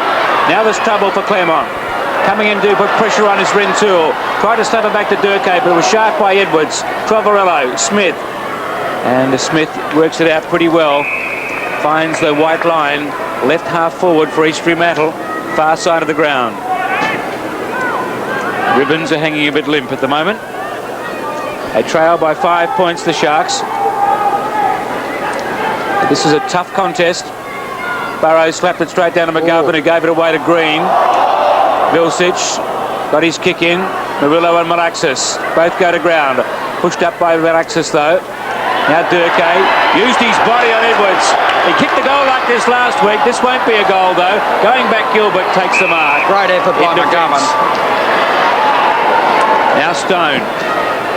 And Smith close to the white line. Holds the marker. Bobbed up for some air. Willison on the mark. The leader's from guard. Slides into it. With him is Spalding. That's a boundary throw in. Darryl Panizza wanted to try something here just for the last 4 or 5 minutes of play. He could switch Smith and Ridley. They're both getting beaten. You've really got nothing to lose when you shift 2 players that are losing. Ridley seems to have lost the plot at certain times against Smith. Giving away kicks. Burrows at the back. Slaps it straight down to Marshall though. His kick was blocked by a teammate Green. Melody hooks it beautifully upfield for Rintoul to take the mark. He's at right half forward. Lindsay calls for it. And he's gone across the 50 towards Malaxis, who's taken a great mark at full stretch. Steve Malaxis. I also want that move so we get Smith versus Smith. Great pass there from Malaxis. Now he can't score. He's calling for Lindsay to lead. And that's the way it goes. No, it doesn't. He goes more down the centre towards Durkay. Off hands, comes to Rintoul, who kicks a goal and snaps it. The Sharks are back in front by a point close to half-time, Trev. Yes, and the courage and desperation required for football in these conditions and finals football epitomised by the East Fremantle captain, Steve Malaxis. This is the kick after the diving attempt to mark. Yes, 3 Claremont players flew. And Rintoul was allowed to grab crumbs and break through the tackle. And from the first 15 minutes of this game, and East Fremantle were completely outplayed. They fought back pretty well as John Kerr has came on, and Paul Lindsay there is having a spell. Hasn't done a lot at full forward. The Sharks by a point, 27 minutes gone in the second quarter of the preliminary final. The winner through to the grand final against East Perth. Johnson up high, but Burrows does best. Gets the Sharks moving again. Malaxis leads Murillo to the ball. Gets a good bounce too, and has got a player loose in Willison. He'll kick for distance. Well smothered by Ferguson. Charging to meet the ball was Curry, was carried forward. Play allowed to go on. Willison met solidly. Players go in. Claremont not willing to concede another goal. Well done by Gilbert. And there'll be a bounce just outside East Fremantle's 50-metre line, but East Fremantle with the initiative in this game at the moment. East Fremantle 4-7, Claremont 4-6. Sanders and Stone. Stone knocks it clear, but straight to Stagg. Stagg towards Willison. Gee, they're not standing in very closely. Oh, well played, Malaxis. Got it across to a teammate. It comes back to Sanders. He went without it. McGovern has it, feeds it off to Stone. They're working at close quarters. Murillo down towards centre wing. Spalding kept his feet brilliantly. Another chance for the Sharks. Again, it's Ferguson with a smother. Well, that's not a stat that's recorded, but they've been pretty valuable statistics for Claremont in the last 30 seconds from James Ferguson. There he is, their best player last week, or one of. Lewis was great too. Johnson at the back, tried to take clean possession. Burrows in towards full forward. Edwards in front of Durkay. Chance for Malaxis, Murillo. Bilsich ran out of room. Murillo takes it over. But the Claremont defence is under immense pressure in the dying minutes of the first half.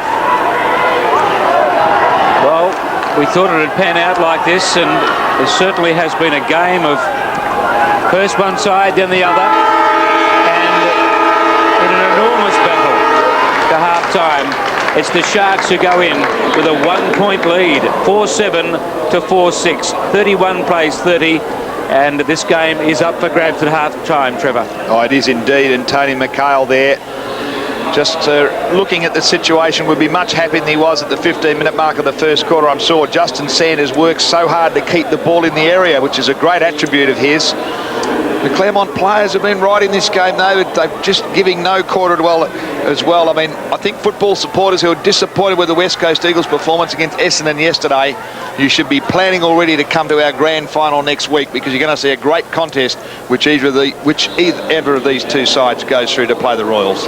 And of course, the story that was broken on ABC on Friday night, the merger talks are down the track between Claremont and Subiaco. Does that come as a surprise to you, Trevor? No, it hasn't. I've known about that for a little while, TJ, and yes, could this be Claremont's last game as in that club as we know it?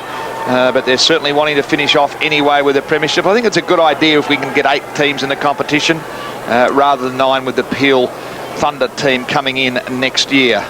That story broken on ABC News on Friday night, the merger between Subiaco and Claremont, but yet to be picked up by the press, which one finds hard to believe. Half-time here at Subiaco Oval. East Fremantle led by a point at quarter time. They still lead by that solitary point at half-time. 31 plays 30. Okay, we're going to go to the Great Picture Trail now, back in about 10 or 12 minutes' time.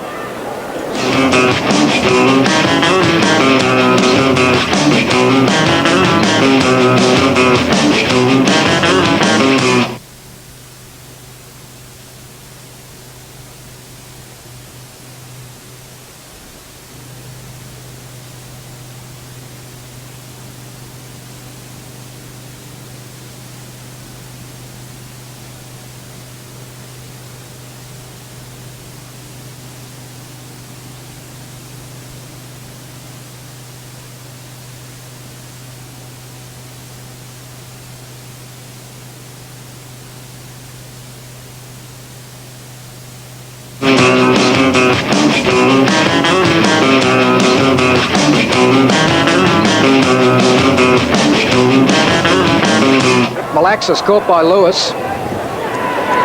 Malaxis again, knocked wide. Murillo collides with Bromwich. Spencer, here's trouble. This is Gorsey from 25, 30 metres out. It's the first goal of the game to Matthew Gorsey. Goes to the defensive 50-metre line. That's a good mark taken there by Lindsay. He judged it best and then had sufficient skill to clamp a firm grip on the ball. Then kicks straight into Ridley. This is danger for East Fremantle because Claremont have the numbers. Pike from 50 metres goes to an open goal. That's a terrific kick from Don Pike. Malaxis forced a hand pass when tackled. Kilmartin kicks high to centre half forward. He's looking for Sanders. Too far for him. At the back, Rintoul pushes it in the path of Bilsich. He gives a hand pass away to Sanders from 50. The kick is coming back. At the back, it's Burrows and knocked through for a behind. First score to the Sharks, 22 and a half minutes in. Claremont 2-1, East Fremantle a point.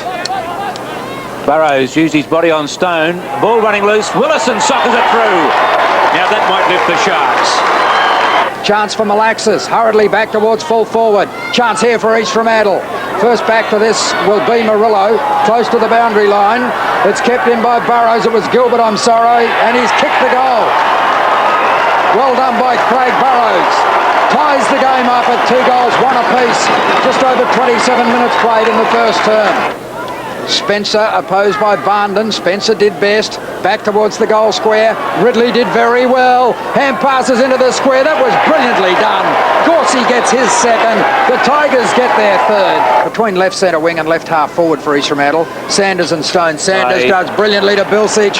Bilsich from the point of the square in towards full forward. Oh, Edwards. I would have thought that you can't take any risks. He would have been better off putting a fist on the ball. Willison from about 45 metres. Makes no mistake. He's got his second. And East Fremantle are back in front. It's a deserted half-forward line for the Tigers. Smith and Ridley. Smith overcommitted himself. Ridley waits for the lead. Kicks in the direction of Pike. Brilliantly trapped. Hooks towards the goal square and Lewis, not the best option. Lewis has it. Went one way, then went the other unnecessarily, but kicks a terrific goal. Touch of class, Chris Lewis. Now he can't score. He's calling for Lindsay to lead. And that's the way it goes. No, it doesn't. He goes more down the centre towards Durkay. Off hands, comes to Rintoul, who kicks a goal and snaps it. Good kick then from Shad Rintoul to put it through for the Sharks. They lead by 1 point. They led by that margin at quarter time too. In this preliminary final, it's the end of the road for one of these clubs in the WAFL. 31 plays 30 in favour of East Fremantle. Well, John Annia's downstairs. He has a special guest in Grant Dorrington, and he's wearing a special outfit at the moment. What's that all about, John? Thanks a lot, Trev. Well, yes, I have Grant with me. Grant's been helping the new football side down in the Peel districts called the Thunder. Peel Thunder. No one knows yet, John, but you're the first player we've signed up. You look good in that jumper. Well, I tell you what, I hope all the recruits are not much more over 35 like myself, but I hope they definitely make a long sleeve, Grant. Yeah, well, they are going to make a long sleeve because it has been very wet, and with the name Thunder, you'd expect a few wet days. Certainly. Now, I guess with your experience down at the Dockers in the formative times there, has well and truly helped set up the Peel side. And I guess just noticing the strip, it's again an innovative design and inject a bit of life into the WAFL. Well, it is, John, and it has been a pleasure to go down and work with people that are really thrilled to get into the WAFL. They're very excited. It's a huge growth area of Western Australia. A lot of kids around, and it's a team of the future. So we've sort of picked some futuristic colours with the green and the white stripe of the Lightning, and the double strip, which I've got here, the other strip in front of it, and that's another strip that's quite exciting too. So everything's a bit of a buzz down in Mandurah at the present time in the whole of the Peel region. Well, no doubt in the early stage you'll have a few people that sit, or the classic fence sitters, but I guess the Mandurah club has got something, haven't they? They've got a good sportsman's club. A lot of people use those facilities, and maybe in the years to come it'll be a great model for further clubs where they have tennis clubs, basketball, darts, whatever, all using their facilities. And I guess this is going to be a strong point with this system that you're developing. Well, it is, John. I mean, it has doubles the turnover of the biggest WAFL club in its alcohol trade. So it's got obviously a terrific set of sporting clubs around it. And today, the marketing of our WAFL clubs, they need something in the summertime. They've got to be community-based. This is a great community-based club. It's going to have its early days where there's a little bit of trouble getting itself going on the field. But long-term, good image, good environment, great community club. It'll do very, very well. Well, Ben, I hope they get some recruits. No doubt that'll be a difficult area in the initial stage, but I know that the development's fantastic down there, and we wish the Peel Thunder all the very best in the coming year. Well, John, the playing force is a very important part of it, and they are working now to try and get it. As soon as this season finishes, maybe there might be a few players out of there. Thanks a lot for your time. Pleasure. Thanks, Trev. John Annia and Grant Dorrington there. Good luck to Peel Thunder in the WAFL next year. As the third quarter gets underway here at Subiaco Oval. Burrows on the ball, beats Egan, knocked away by Lewis, straight back into the pack. Malaxis over the top of Pike. Pike going nowhere. And another bounce right in the middle. Some of the stats, well, yeah. From the first half, just while we're waiting for this bounce down, Malaxis had 18 possessions in the first half, 10 kicks, 8 hand passes. Melody had 10 kicks and 3 hand passes. Bromwich, 11 kicks and a hand pass. They were best for East Fremantle. Bounce just outside the circle. Egan and Burrows. Burrows wins again. Woden gets a hand pass to Melody. The Sharks on the move early in this third term. Bad bounce for Spencer. Knocked away by Edwards across the 50. The ball bouncing defensively. Taken now by Marshall. Tackled by Durkay. Pike turns back into Grimtool holding the ball. Hasn't made too many mistakes today, Don Pike, but that was a shocker as he turned back into Shad Rintoul and caught pinned holding the ball. And once the one arm was pinned, he was in all sorts of bother as the kick finds Willison from Rintoul. He's in between the square and the 50-metre arc, 60 metres out with the breeze. Yes, he'd make this. He'd be a chance. He would be. He'll set it up, I reckon, high. Lee Willison, he's got two. Drop punt on the way. Won't reach. They'll contest just outside the square. Gilbert up at the back. Fresh air from Kerr. Going nowhere was Gale. Now it's Sanders who burrows in, gets the hand pass towards the square. Comes to Melody. Brilliantly smothered there by Stone. Now it comes down to Gale. Pike and Claremont out of trouble momentarily as the kick comes to the members' side of the ground where Guard gets the free kick. Loose tackle there from Bromwich. Guard is at the right centre wing for Claremont, members' side of the ground. The main possession getters for the Tigers in the first half. Pike had 14 kicks and a hand pass for a total of 15. Murillo had 7 kicks, 4 hand passes. As the ball goes up towards right half forward, Malaxis was there, but Johnson gave a fantastic contest, terrific contest for Claremont, and he's held it up at right half forward. Tim Johnston, number 19. Here he is. You'll see him just when it looked as though Malaxis was going to get that ball. Came in and tied things up, and now he has to do the ruck work against Barnden. Comes down to Guard, who hooks the ball in towards right full forward. Ridley charges at it. Smith is with him. He's pushed off the hand pass. Good contest, and there will be a throw in at right full forward as Ridley goes back and remonstrates with Smith. He cannoned off him and into Popjoy. Poor old Chris didn't know what was going on. And there'll be a throw in about 35 metres around from Claremont's right hand behind post. Smith up at the Burrows, it was up at the back, taken by Green. The kick has gone almost straight up in the air. Touch ball play on. Popjoy may not have heard the call. Had he heard it, he probably would have thumped it away. The other leading possession getters in that first half, firstly for East Fremantle, 8 to Willison, 7 kicks and 1 hand pass. 9 to Smith, 4 kicks and 5 hand passes. The bouncers at centre half forward for Claremont. Opportunity in there for, I think it was Spalding who looked to be taken high. Melody it was. But the kick goes back towards centre wing. Egan has pushed off the ball by Barnden. And we're going to have another bounce between left half back and left centre wing. We then had 7 kicks, 2 hand passes to Bilsich, 6 kicks, 2 hand passes to Spalding. They were the best of the East Fremantle players in the first half. For Claremont, Gorsey had 8, 4 kicks, 4 hand passes, as Burrows wins a decisive ruck knock this time. Chance for Bromwich to clear off the half-back line. First in line for the ball is McGovern, but he's content to run it across the line and out of play. Trobarello had 5 kicks and 4 hand passes. McGovern had 6 kicks and 2 hand passes, and Stone had 7 kicks and 1 hand pass. Stats there from Wally Foreman as the ball comes down to Marshall. He hooks it to half forward. Up in front, Johnston. At the back was Barnden. He wins the day to Melody. Back to Bromwich. Done some good things, Bromwich. Round the body that time wasn't so clever. It lands with Gale. Gale penetrates the forward eye looking for Gar, but beaten by Barnden. Or is it Popjoy? Popjoy. Barnden's in trouble behind play with a shoulder injury. Yes, he is. He'll be okay. Popjoy from the defensive 50. Kicks to the wing. Bilsich. Got in front of McGovern. That could be 50.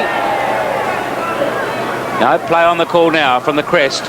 Good kick by Bilsich to centre half forward. And at the back, a cool mark taken by Marshall. Feeds Gilbert.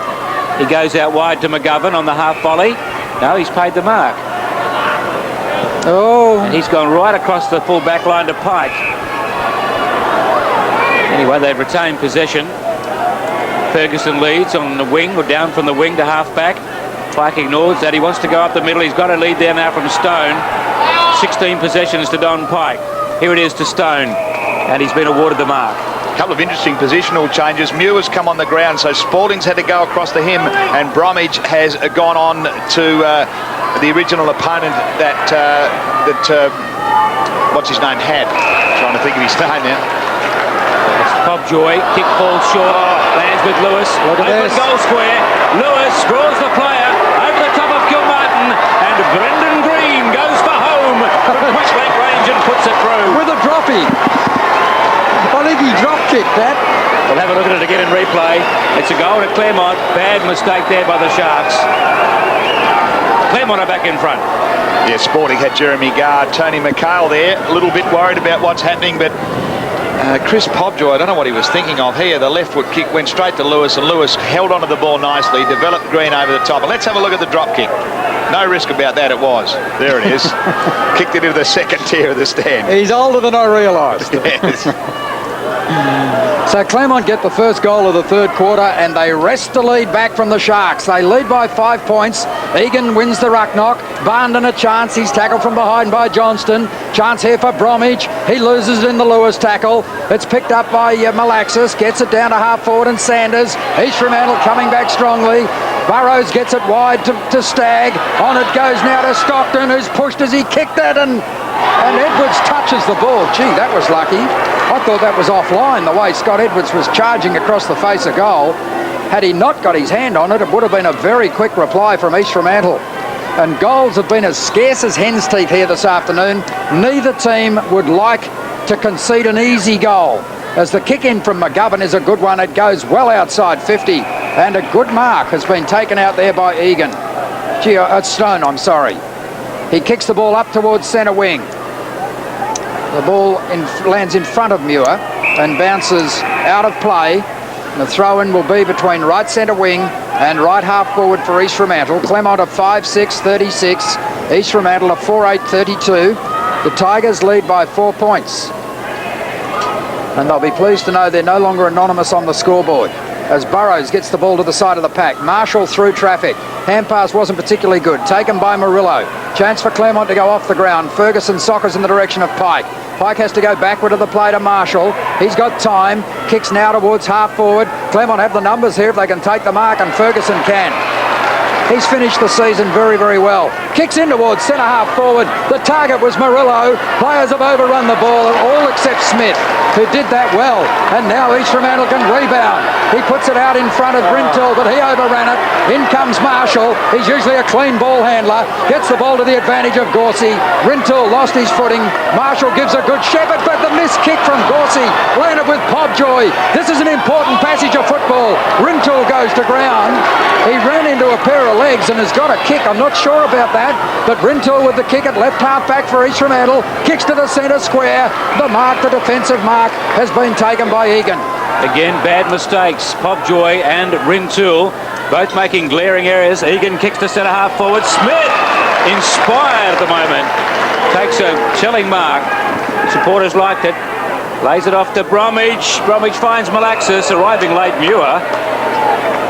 Smith and Stone, the two centre half backs, are in absolutely superb touch. Pobjoy needs to lift his game, Trevor. Made two shocking mistakes in the last 5 minutes as the ball beat Spalding over the line and out of bounds, and Ridley. And Lane Spencer has gone to centre half back against Lee Willison, who's now got him back into the pocket, so Claremont had to make a move there. Willison and Durkay have been terrorising the Claremont backmen. It'll be Burrows and Egan. Burrows wins front spot, brings it down. Ferguson tapped it away. He was interfered with. Soccred by Pike. Ridley in front of Smith this time. Ridley kicks towards full forward. Johnson and Barnden. Barnden knocks it away into the pocket. Then follows it up. He's got some work to do. Johnson wouldn't get off his tail. He was like a traffic cop, Tim Johnston. And finally got his man. Plays like Justin Sanders at the other end of the ground, doesn't he? Well, Ridley's got to put himself in the game, doesn't he, for Claremont to have any chance. He's at least got to be there for the contest. Over the top, Smith fists it straight down to guard though. His kick goes straight up in the air. Burrows is there, and also Ridley. Kilmartin loses it to Gorsey. Hand pass to Lewis, who rakes it in cleverly on a small arc, chips towards half forward. Green couldn't trap it. Pike does. Off the side of the boot. Barnden's there. Bounces away from him, goes out of bounds.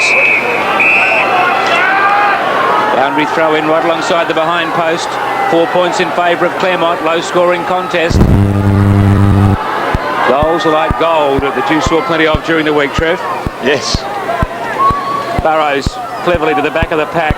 But the Melody got in the way of Woden. Green dispossessed. Ball up for grabs. Pobjoy trying to find a passage through. Gives it away to Stockton. This will come back pretty quickly because Egan is at half forward on his own. shocking attempt to bounce the football, but he had so much time. Now he goes inboard when confronted by Stockton to Lewis. He gets around Stockton from 60 metres. Ridley and Smith. Ridley, one-handed. Couldn't take the mark. Push it through, Chris Smith. He does.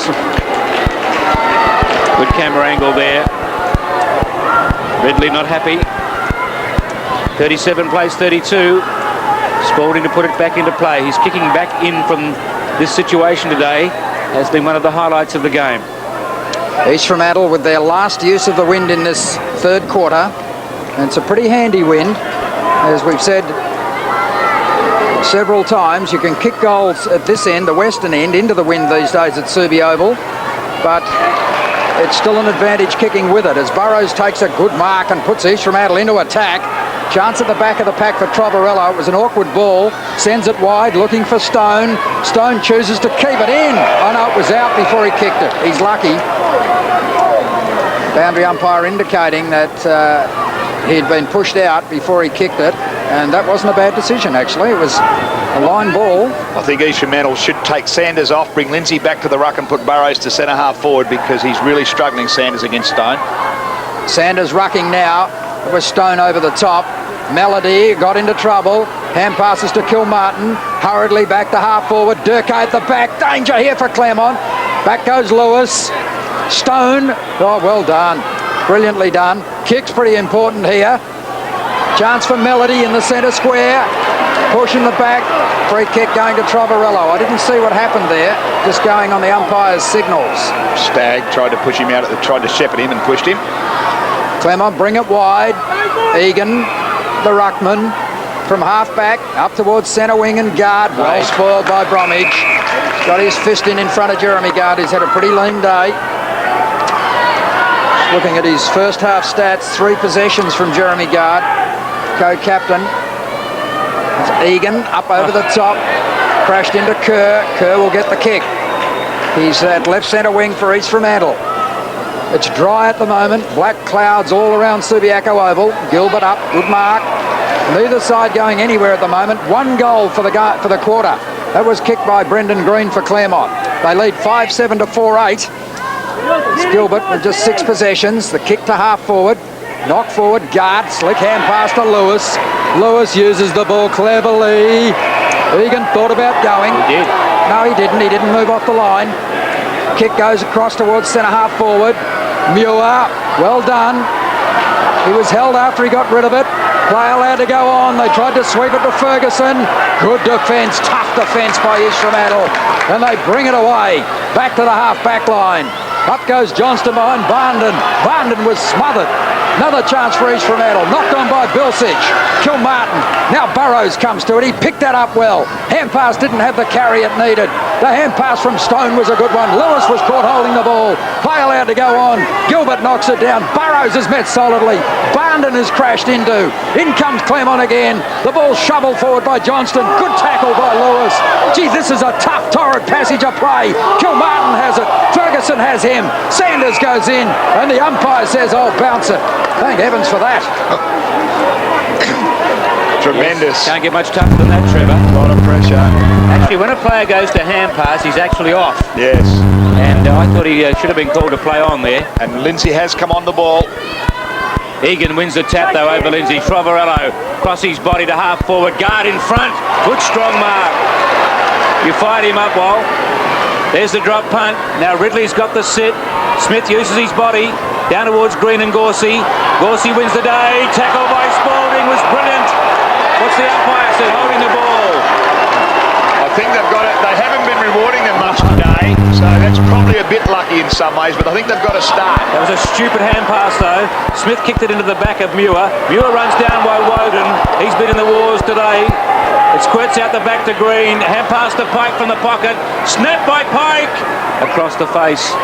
1 point only. That was an amazing decision after all the tackles we've seen to pull one out at the 15-minute mark of the third quarter. Yes, it is interpretation about how long a player's had the chance to get rid of the ball. A pretty experienced umpire, Sam Cronje, now gave it. The kick in towards the half-back line slips through Lindsay's fingers. Picked up now by Trovarello. Knocked on by Johnston, taken by Lindsay. Back to Kilmartin. Hellman, he didn't have it. Play allowed to go. Stockton has it. kicks the ball towards centre half forward. The mark missed by Spencer. Edwards missed it. Stone missed it. Stone recovers well, and he's got support from Edwards. Edwards kicks it out wide, looking for Pike. Oh, that's a brilliant half volley. Pike trying to get around his opponent. They're in trouble. Edwards does it well. Long kick towards full forward. Ridley up. Green at the back. Kicked the last goal. The only goal in the third quarter. Hand pass back looking for Muir. Missed the target. Muir needs a good bounce. Crashes through the tackle. In comes Gorsey. An East Fremantle player down behind play. Melody. Gorsey high towards full forward. Ridley and Smith. It comes to Guard. Guard kicks and misses. Or has he? He's kicked the goal. Melody in the hands of the trainers was taken in the face by Muir. But Claremont break away 6-8 to 4-8. 2-goal margin there to the Tigers. Over 16 and a half minutes of play. It's been all the Tigers in this quarter as well, as Jeremy Guard has really struggled. Adrian Bromwich is his new opponent. Here was the fend off from David Muir, which got Melody in the face. Keep going, Trev.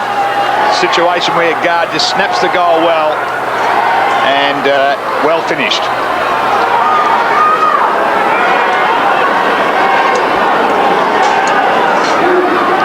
As we welcome our viewers around WA to this tough preliminary final. Claremont lead 44-32, 6-8 to 4-8. It's been a very tough game of football, this one. East Fremantle led by a point at quarter time and half time.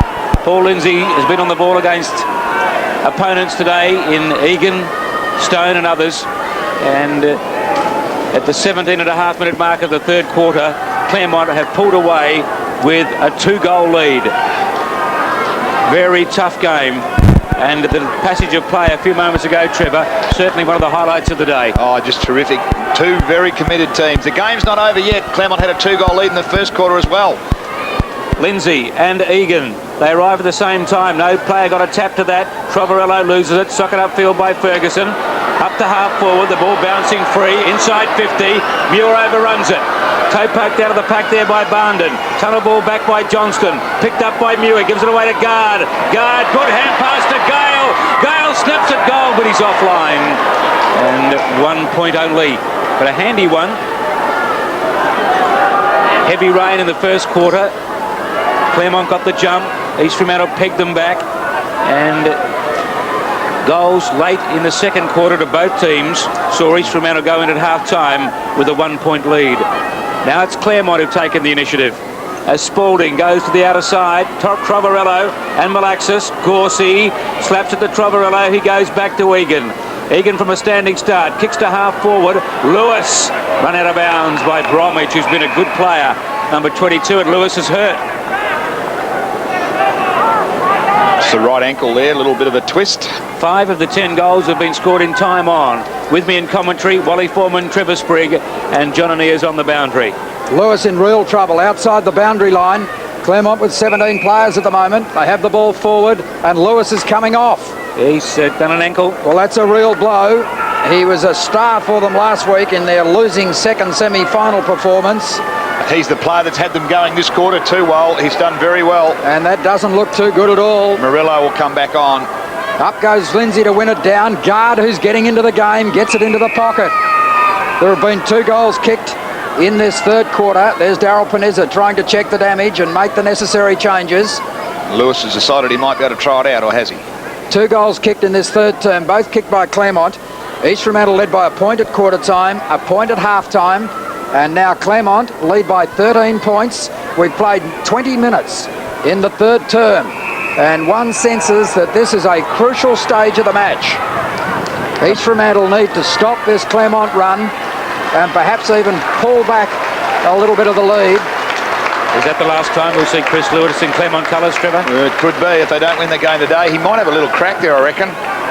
There goes the clearing kick back towards centre wing. Trovarello with terrific courage comes out of that unscathed. Not sure how. Gorsey shepherds brilliantly. The hand pass infield will find Stone. Now, what can Claremont set up again? East Fremantle defence is under enormous pressure, but this fellow's been a star. Smith, huge leap, clears it across half-back to Kilmartin. He dropped the mark, but the umpire anticipated he'd take it, so he paid it. Kicks on to centre wing, and the mark taken by Woden, who was a player who went down at the opening bounce. Here it is again, big mark by Smith. Woden went down after being taken in the face by Murillo at the first bounce of the game. Oh, there's a very good mark taken by Egan. He's worked so hard for the Tigers, gives away significant height in the ruck, but plays with a very big heart. Not sure who he's kicked that to. Murillo was having a look around, hoping it wasn't him, but he had to go. Be a bounce between right centre wing and right half forward for Claremont. You're funny today, Will. I think East Fremantle would be advised to try and get Spalding back onto guard. Bromwich has done quite well against Green, but has struggled with guard. They just get the matchups right again, East Fremantle. 13 points to the Tigers. Handy lead in a low-scoring game. Egan, good tap to Brendan Green. He found the handle just in time. Arched the back, got away from Cummins. Kicks to an open goal square. Coming across Johnston. Barndon used his body. Hasn't got much body to use, but he used it well on Johnston. And they forced him wide and then ran it out of bounds. Cannoneer with the report from the boundary. Thanks, Trev. Yes, Martin Melody again got a knock to the nose, and he's just been plugged up at the moment. And Chris Lewis just walked past the interchange area, putting some weight through his ankle, but looks very sore at the moment, so I doubt whether he'd come back on the ground for today. Two very important players there, Trevor. Yes, indeed. Chris Lewis is the man that got Claremont going in this quarter. They've outscored East Fremantle 2-0. Claremont deep into attack again. Lindsay at the back. Big fist over, but it lands with guard. Can't find the way through. Stolen by Lindsay. Socket out of the air by Spalding. It lands with Murillo, and he's paid the mark. No, being held, I think he indicated. Didn't look like a mark. Umpire Cronje giving that decision. Another goal to Claremont here will make this tough for the Sharks. They've lifted in the third quarter, as they did last week against East Perth in the third term. Murillo from 50. Drop punt on the way. Sailing goalward, but offline. And the minor score only there. It's nearly repeated the first quarter where East Fremantle really struggled in the early part to get their game flowing. Melody with a blood nose, and could even be a broken nose. Doesn't look too flash. Andrew Lockyer alongside him. Spalding back into play. Pike used his body on Barn and got him out of the way. And Malaxis touched it just before it went over the white line. Trovarello's done well against Malaxis too since he came on this quarter. Just pulled him back a little bit. Still 20 possessions to Malaxis, but he had 18 at half-time. He loved those conditions early, didn't he? Lindsay reaches over the top of Egan. Malaxis dispossessed, but he comes back, as he always does, and then pulls it across his body. Coming down, Sanders. Muir met him front on. Sanders went down. He's got the kick.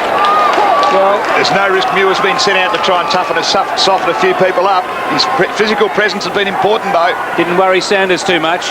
Drop punt to centre half forward. Spencer up. Couldn't hold the mark. Stockton there for East Fremantle. Comes out towards Durkay. Beaten for it by Stone. Caught by Durkay. Good tackle. Not rewarded. Edwards finally picked up the loose footy and finds the white line. Left half back for Claremont. 46 plays 32. 24 minutes gone. There's Scott Edwards. Looked like a holding the ball, didn't it? Yes. Good tackle. Throw in, is it?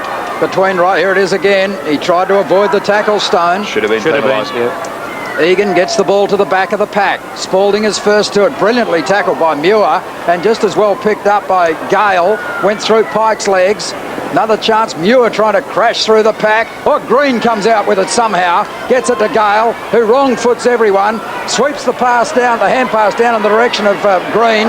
With him is Kilmartin. In comes Guard to lend support. Bromwich, oh, brilliantly played by Guard. Gets it on to Green, who's causing havoc on the half-forward line. But equal to the occasion, Woden loses control. Gorsey fends off the tackle. Play goes on. Opportunity now for Gale. He looks towards full forward. Penetrating kick. Ferguson arrives. Hooks the ball into the pocket. Barndon and Ferguson. Ferguson will be happy with that. I think Barndon's down again. He's carrying that right shoulder. Barndon's in a spot of bother back there. Gee, this really has been a tough third term. Players of both teams throwing themselves into the fray. Lindsay from the back, down to Pobjoy. Hurried kick towards the half-back flank. Kilmartin is there with Gale, and it beats both players over the line. East Fremantle haven't scored a goal in this quarter, Trev. That would be worrying for Tony McHale. Yes, they took a long time to score in the first quarter, kicking with this breeze to that end as well, but a 2-goal lead now is going to be very difficult to peg back. They need to pinch one before the three-quarter time break. Cummins off and Melody back on. Ridley with a big leap, but straight to Smith. Good tackle. Spalding was swamped. Gee, the Claremont players, in fairness, have really thrown themselves in today. And Tony McHale might have to make a courageous decision here. He could put Chris Smith to centre-half forward. Could be a kick going here towards yes, he's going to get his Claremont. Wow. I don't know what for. Might have been something said. Yes, Muir was... certainly Chris Smith got one. Oh, not a good kick. It's worked out all right, but Ridley was being pretty closely attended to by Pobjoy. He plays on to Gorsey. Bit of courage shown there by Matthew Gorsey, but that won't surprise anyone. Players coming at him low down. Got under it. Just buried his head in time. This is a very important kick in the context of this game. This could decide it, I reckon. Goals have been at a premium. Claremont have kicked 2 goals into the breeze in this third quarter. East Fremantle haven't kicked one. Gorsey steers that right through the middle. He's kicked 3 of Claremont's 7. Claremont is 7-10. East Fremantle are 4-8. And given that only 11 goals have been scored during the course of the game, and the fact that Claremont will come home with the win, East Fremantle have stood Claremont up a big lead. Yes, they'd have to double their own goal score as a chip kick came into Gorsey there. In 1 quarter, they've scored 4 for the game. They'll need 4 in the quarter. That assumes they keep Claremont goalless, kicking with the breeze as well. So a real big task now for East Fremantle. They've given it their all. A lot of things just haven't quite come off for them today. Daryl Panizza, still with a long way to go in this game though. Egan interfered with in the middle of the ground. He's got the free kick. No doubt about that. He lays it off to the speedy Ferguson. He goes down the centre towards half forward. But Pobjoy, who hasn't had a good quarter, kicks out very wide again. The kick is astray off the boot of Ridley. Smith bundled out of the way. Back comes Ridley. Wins the day. Ridley kicks to half forward. Green punched away by Woden. Well played. Shane Woden got up off the deck early in the game, as Wally mentioned. Malaxis goes down the centre of the ground, but Gilbert out. Oh, took it too easily. Very laid back then. Now Edwards with a lot of work to do. He gets a hand pass to Spencer. Round his body. It's going to come back quickly though. This is Kilmartin. Gets a hand pass away when tackled. And now Bilsich wobbles it up towards full forward. Shocking kick, Stephen Bilsich. And it lands with Lane Spencer. Their delivery into the forward line has not been good today, East Fremantle. Just haven't composed themselves. And there's three-quarter time. So a goalless quarter by the Sharks with the breeze would suggest Claremont will advance to the grand final. But still, a quarter of footy to go. 52 plays 32, 7-10 to 4-8. And Tony McHale with his hands full as he disappears down the middle of the stand. He's certainly a worried man, unable to kick a goal with the breeze. Just 1 point in that quarter, and really will need to pull out all stops now. East Fremantle, he can take any amount of risk. Probably bring his best player, Chris Smith, up to the forward line, because really he hasn't had much of a contest there. Some outstanding players that you don't expect, and not high-profile players, done particularly well for Claremont today. And I speak of Nick Stone, the centre half back, has virtually been impassable in that position against a worthy opponent in Justin Sanders. It's a pretty happy Claremont camp. They're going to get another crack at East Perth, I'd reckon. Must have been hard for you to say, Trevor Sprigg. There's the goal scorers. Gorsey's been magnificent today. He's just a courageous player who gives it all for his club. Kicked 3 goals today. Another back pocket player who's worked his way up the ground and now is a damaging forward. Green, Pike, Lewis and Guard, the contributors, with Willison with 2. They haven't done enough in the forward area, East Fremantle. This is the way the game's unfolded today. Very tight to half-time, and it's only now there's a couple of cracks have appeared in the East Fremantle make-up. But they're not good cracks, Trevor. They indicate that they could widen in the last term. Well, they're really going to have to pull out all stops now, East Fremantle, as Tony McHale has taken them away. They were pretty close to Claremont. He's moved them 10 metres. George Christie back in the background there. Most interesting situation here, and it's where you've got to take risks. Daryl Panizza, on the other hand, will be just talking to his players and saying, settle down. one on guard, which was excellent. You too, Egg. Yeah, they're excited there, Trevor. Yes, they've got to keep a lid on it. Just retain their composure. They have control of the game. Don't forget they only lost by one straight kick last week against East Perth. Let's have a listen to Daryl Panizza for a moment. Get the benefit of the breeze and pump it long down into the middle. David Muir also who's put some well on David. It lifts the whole team. Let this man drop. Listen up. You've got to remain balanced, and you've also got to remain with your head focused. In other words, you don't run off your man just to go and try and bloody do something smart. We stay on our man in the back line. Neil Marshall, what I asked for you at half time, and you've come out and done it.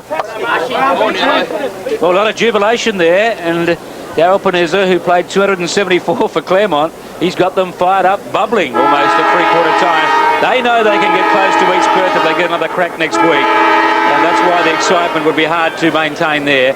But that enthusiasm may be enough to carry them through, Trev. Yes, most important that they do that. They'll have to work on Chris Lewis as well. The stats, Claremont got away at half-time. The stats were very close. You can see 14 more free kicks there, 12 more hand passes in actual fact. East Fremantle dominating the hit-outs, but Egan has done well around the ground, and Stone, I've sung his praises all day, has worked very hard across there. He's been the reason East Fremantle haven't been able to penetrate. They can get the ball to Willison or Durkee. They can actually, perhaps put some pressure on Claremont, but Stone hasn't allowed that and has been an absolute hero of Claremont win this game. Lewis testing that ankle, doesn't look too flash. He's limping towards the huddle. Now Joe Smith, Chris Lewis, they're two very good players to be out of the way, aren't they, if they do make the grand final? I don't think Joe Smith would play either. No, well, I don't actually think that Claremont suffered much from Joe Smith not playing today. I think he's been out of form, he's been struggling, and maybe in these conditions also it wouldn't be the sort of... David Muir has made a big difference to Claremont in that quarter, just with his physical presence. Yes. Didn't come on the ground in the first half. Well, Chris Lewis, with the grimace on the face there, he's obviously in a lot of pain. I don't think we'll see him back. 52 plays 32. John O'Neill has been listening to both coaches. What did Tony McHale have to say there, John? Well, basically spent most of the time, Trev, addressing the plays, really just reinforcing the positives that made them a good side leading up to this final series. He mentioned they got 30 minutes of play, 3 goals, and they're into the game. Now, I'm not sure whether they can do that. There was quite a few of their lads there quite sore, getting attended to at three-quarter time. And my gut feeling that the physical presence of Claremont today has sort of tired a few of the lads out. David Muir, you mentioned him before, Trev. I mean, at times Dave's a bit like a loaded cannon, isn't he? You're not sure what he's going to do, but I think his sort of presence, really that 17-minute mark, we did a fantastic smother down here, which ended up resulting in a goal. I think really him and Gorty really gave something for Claremont that quarter. At this stage, Claremont, you can imagine their huddle, they were very excited about sort of things.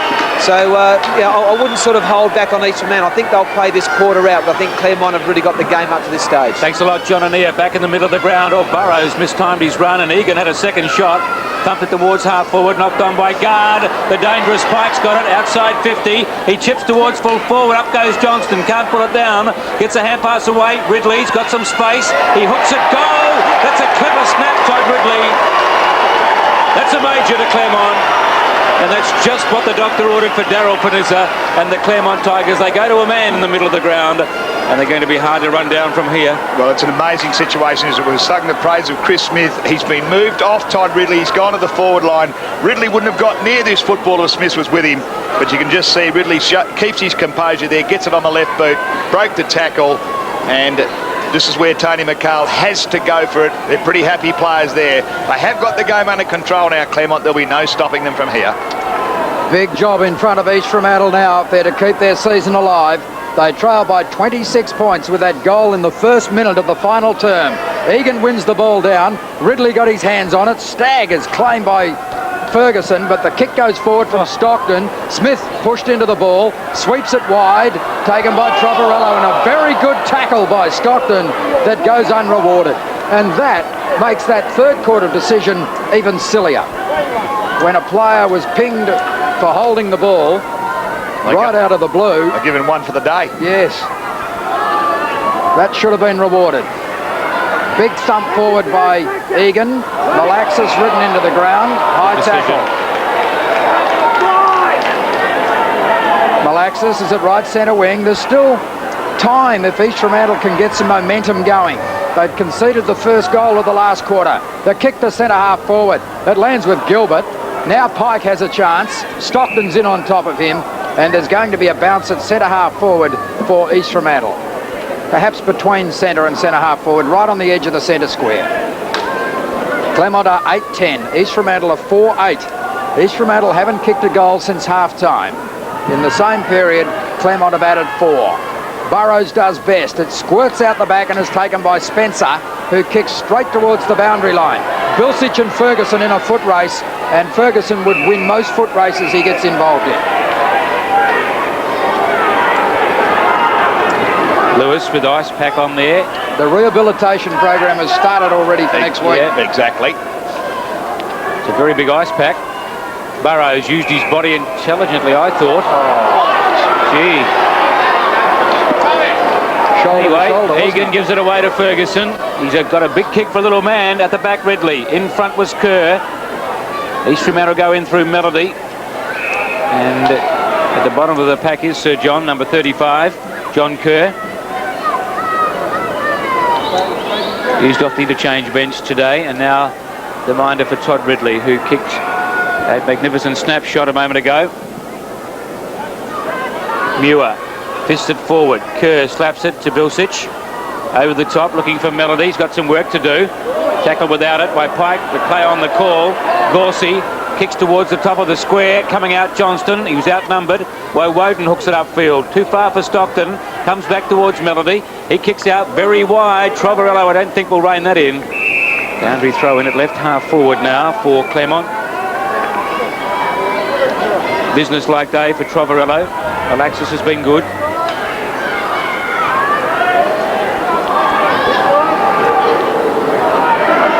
Egan has done a good job on the ball. This time Sanders was with him. Pushed back into the corridor by East Fremantle. Comes to Muir. Ridley sharked though by Bilsich. And he wobbles it up towards half forward. Burrows leads Stone in the race. Goes to the ground. Play on the call. Pushed out by Stone. It's on the 50 and tied up there amongst the players, including Spencer and Willison. And that'll be another bounce. You thought it should have been a kick there, Trev? Yes, I think it should have been into the back. They just haven't played that a lot today. They've been pretty consistent, though.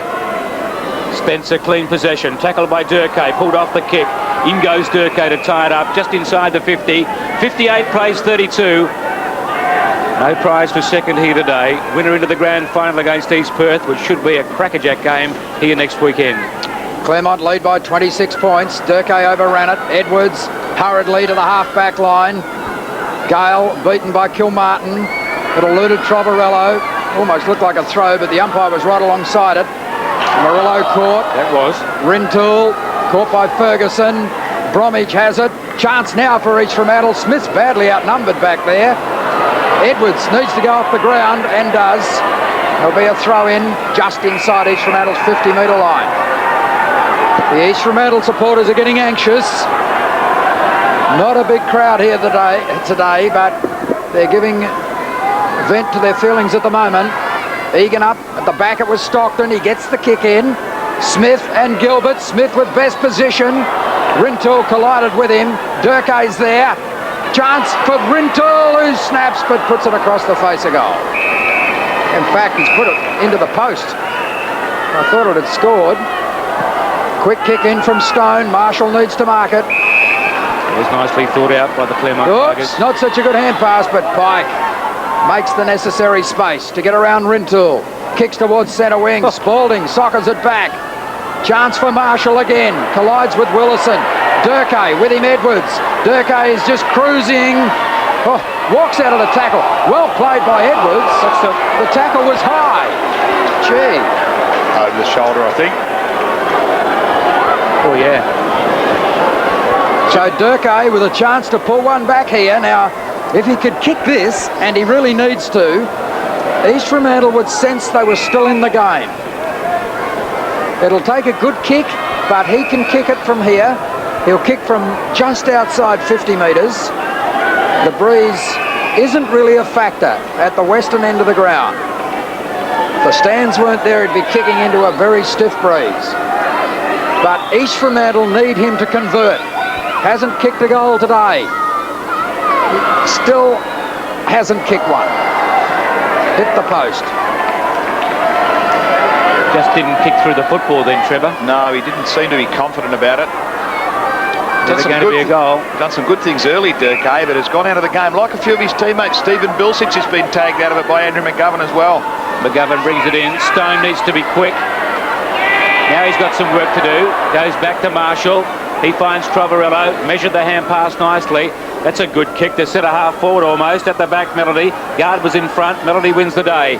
Kicks it out very wide. Claremont are best placed here if the ball doesn't go out of bounds. Ridley arrives first. Kerr trying to close him down. Bad hand pass. Set Ferguson up because Stagg was right alongside him. And now it's very close to the white line as Stagg pushes it upfield. And finally it goes out as Guard and Melody get mixed up. Kerr is 35, Stagg 44. And Burrows off, Cummins on, you just saw. What's the reason for that, do you think? Is he injured? Burrows has really struggled. The Claremont big players have outplayed their East Fremantle counterparts today. That's the reason they've won the game. Willison and Guard close to the boundary. Well done, Jeremy Guard.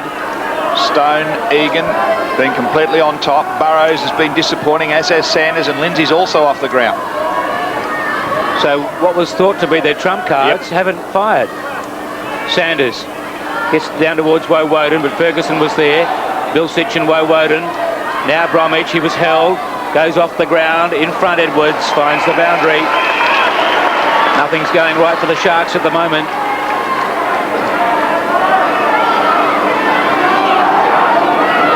Eight-10 plays 4-9. 11 possessions to Scott Edwards. It'll be Sanders in front. Brings it down, but straight down to McGovern. He pulls it across his body, up to the members' wing. Guard comes down to meet it. Tried to trap it, but it'll favour Melody, who went back quickly. And now Kilmartin. Drop punt. Sanders in front. Up he goes and holds the mark. Lays it off to Bilsich.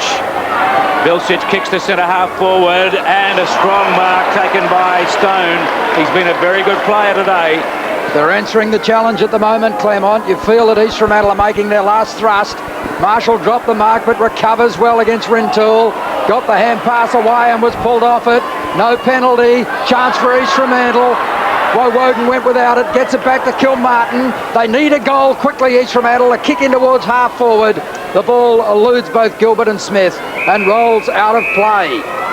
Throw in as it left full forward for East Fremantle. There's Phil Gilbert. Claremont threatening to buck the odds. They've lost their last 4 games to East Fremantle and 5 of their last 6. What a crucial game to turn that record around in.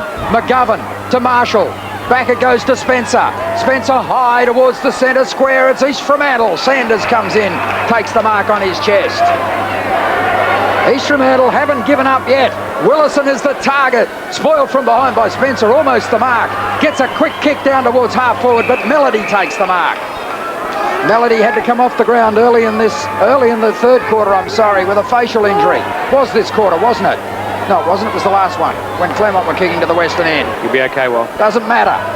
The ball player's in progress at left centre wing, and that's where the bounce is going to take place. The coaching moves by Darryl Panizza have been first class today because Lee Willison was a threat and he's put Lane Spencer back on him and he's taken him right out. Claremont 8-10, East Fremantle 4-9. East Fremantle get it towards half forward again. Oh, good mark to Stone. He's been good, hasn't he? What a great game he's played, Nick Stone. And look at this. There's the mark. But watch this when McGovern picks it up out there. He must have the measles. There's nobody within 30 metres. Now Bilsich closes. From a standing start, he's kicked at 55 metres. Popjoy was there. He's had a dark day, Popjoy. Melody, though, helps him out. Gives it back to Chris Popjoy. He pops it over the top and away goes Spalding.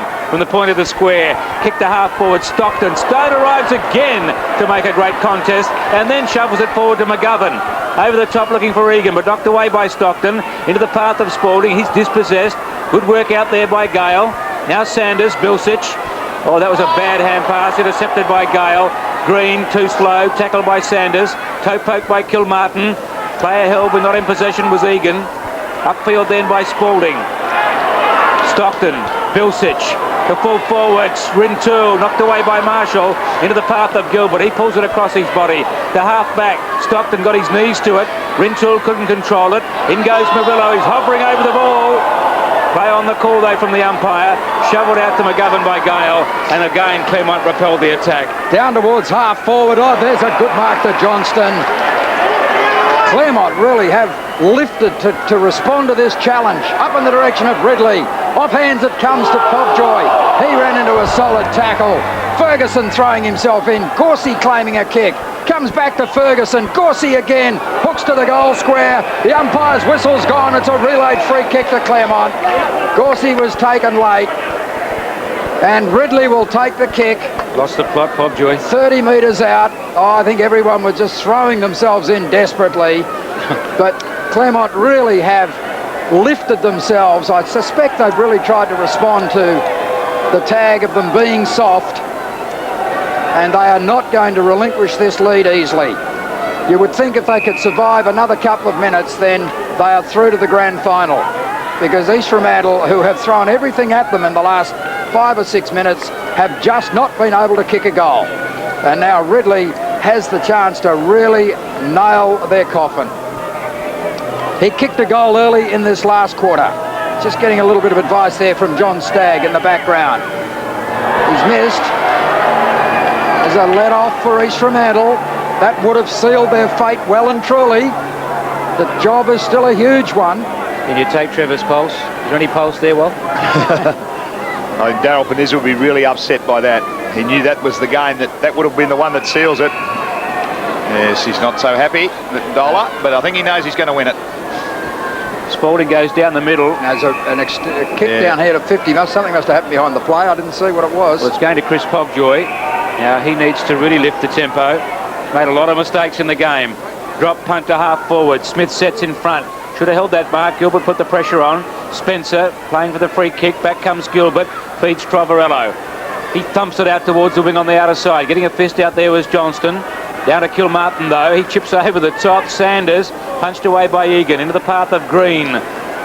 Nice hand pass out wide of guard from right centre wing. Penetrating kick. In front out there is Ridley. Knocked away by Kerr. In goes Ridley. Gave away the kick, I thought. I think he went for the right cross to the midriff myself. Yes, Kerr went straight back at him. Now it's 50. There Bang. it is. Anyway, bad mistake by Popjoy a moment ago now. Equally as bad by Ridley as Kerr and Ridley behind play discussing the situation, and Smith takes the mark in the middle. They're not gone yet, East Fremantle. Drop punt towards full forward. Pack set, Stockton at the back. Stone almost had it off hands to Edwards. Nicely read. Rode the pack intelligently. Goes across the full back line. Very well done. Scotty Edwards, bit of experience there, Trev. Still on at centre half forward for Claremont. Kerr and Ridley. And Ridley wouldn't want to get reported. Well, neither of them would. The game's not finished. We're not sure who will go through. Burrows looks like a warhorse there with a lot of packaging. Oh, Malaxis nicely round the body. Rintoul's there, ricochets to Durkay. Durkay over the top, Rintoul slaps it away from Marshall, then hacks it out of the air almost, and kicks it behind. Well, we heard Daryl Peniz at three-quarter time saying to Neil Marshall he'd done a terrific job. He tightened right up on Rintoul, and that's been another reason Claremont haven't allowed East Fremantle to score a goal in the second half. Gee, that's lax checking by East Fremantle. Stone, he was loose in the pocket, gets around Durkay, goes in the... I thought that was intended for Ferguson. It's gone beyond him. Melody went one hand, had the other one pinned. Willison's hand pass, not particularly good. Comes back to Spalding, who's paid the mark. Just the distance. Now he goes across the face of the ground to Willison. It's missed the target. Bit of pressure here for Willison now. Sanders comes down, lends good support. Chips to half forward, Smith and Gilbert. Gilbert used his body pretty solidly on him. Stockton to Smith. Oh, great tackle, Spencer.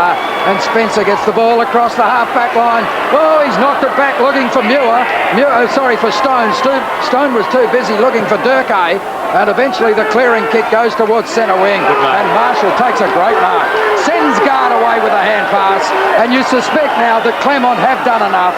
We've only played 16 and a half minutes in the last quarter, but they're getting their share of the ball. And Ridley almost took the mark. He's going to get the free kick down in the left full forward pocket, and he's letting Kerr know. Well, I think he's headbutted Kerr then. Well, Ridley's just doing up the boot. To be very careful. That sort of I heard Kevin retaliation. Sheedy. I heard Kevin Sheedy admit on a television program the other night that he'd handed out a few headbutts in his time. Well, I mean... which I thought was a rather silly thing for a senior coach to say. Liverpool kiss. Yes. Well, here's Todd Ridley, not Jane Eyre. It's the wrong caption. I think we should stay back and watch that. Todd Ridley from the left full forward pocket. Kicks it goal. That's a good kick. That's a terrific kick, and that's the preliminary final. He's kicked 2 of Claremont's 9. They're 9-11-65. East Fremantle are 4-10-34. Tony McHale has just seen his season slip out the back of the coach's box. Well, 2 players that got different opponents. Jeremy Gard was one. Scott Spalding beat him pointless in the first half. He got on to Bromwich. Spalding had to go to Muir. And this player, Todd Ridley, who gets the free kick here, had Chris Smith and was beaten badly by him. Fairly soft free kick, I thought, from umpire Adam Binks. Really just an attempted spoil. Bit of a reaction from him. But nevertheless, Claremont are going to the grand final. They've just got to watch themselves for the next 10 or 15 minutes and prepare for next week. Centre bounce. Sanders on his own. Gets it down to Bilsage. Kick smothered by McGovern. Good effort by Andrew McGovern there. Player lost a boot in that hectic scrimmage. It was Pike. As Gale kicks from the wing. Too far for Popjoy and Gorsey, but Gard, gee, he's fired up now. From right half forward. Penetrating kick. Ridley at the back. Kerr carries all players and bounces away from the goal line though and goes through from behind. Brendan Green, he's a better player today. You were a bit critical of him last week, Trevor. Do you think he improved today? Yes, he's done better. He's done a bit better, but I think he still has to lift a little bit more for Claremont. He's struggling to half-time, only 4 possessions.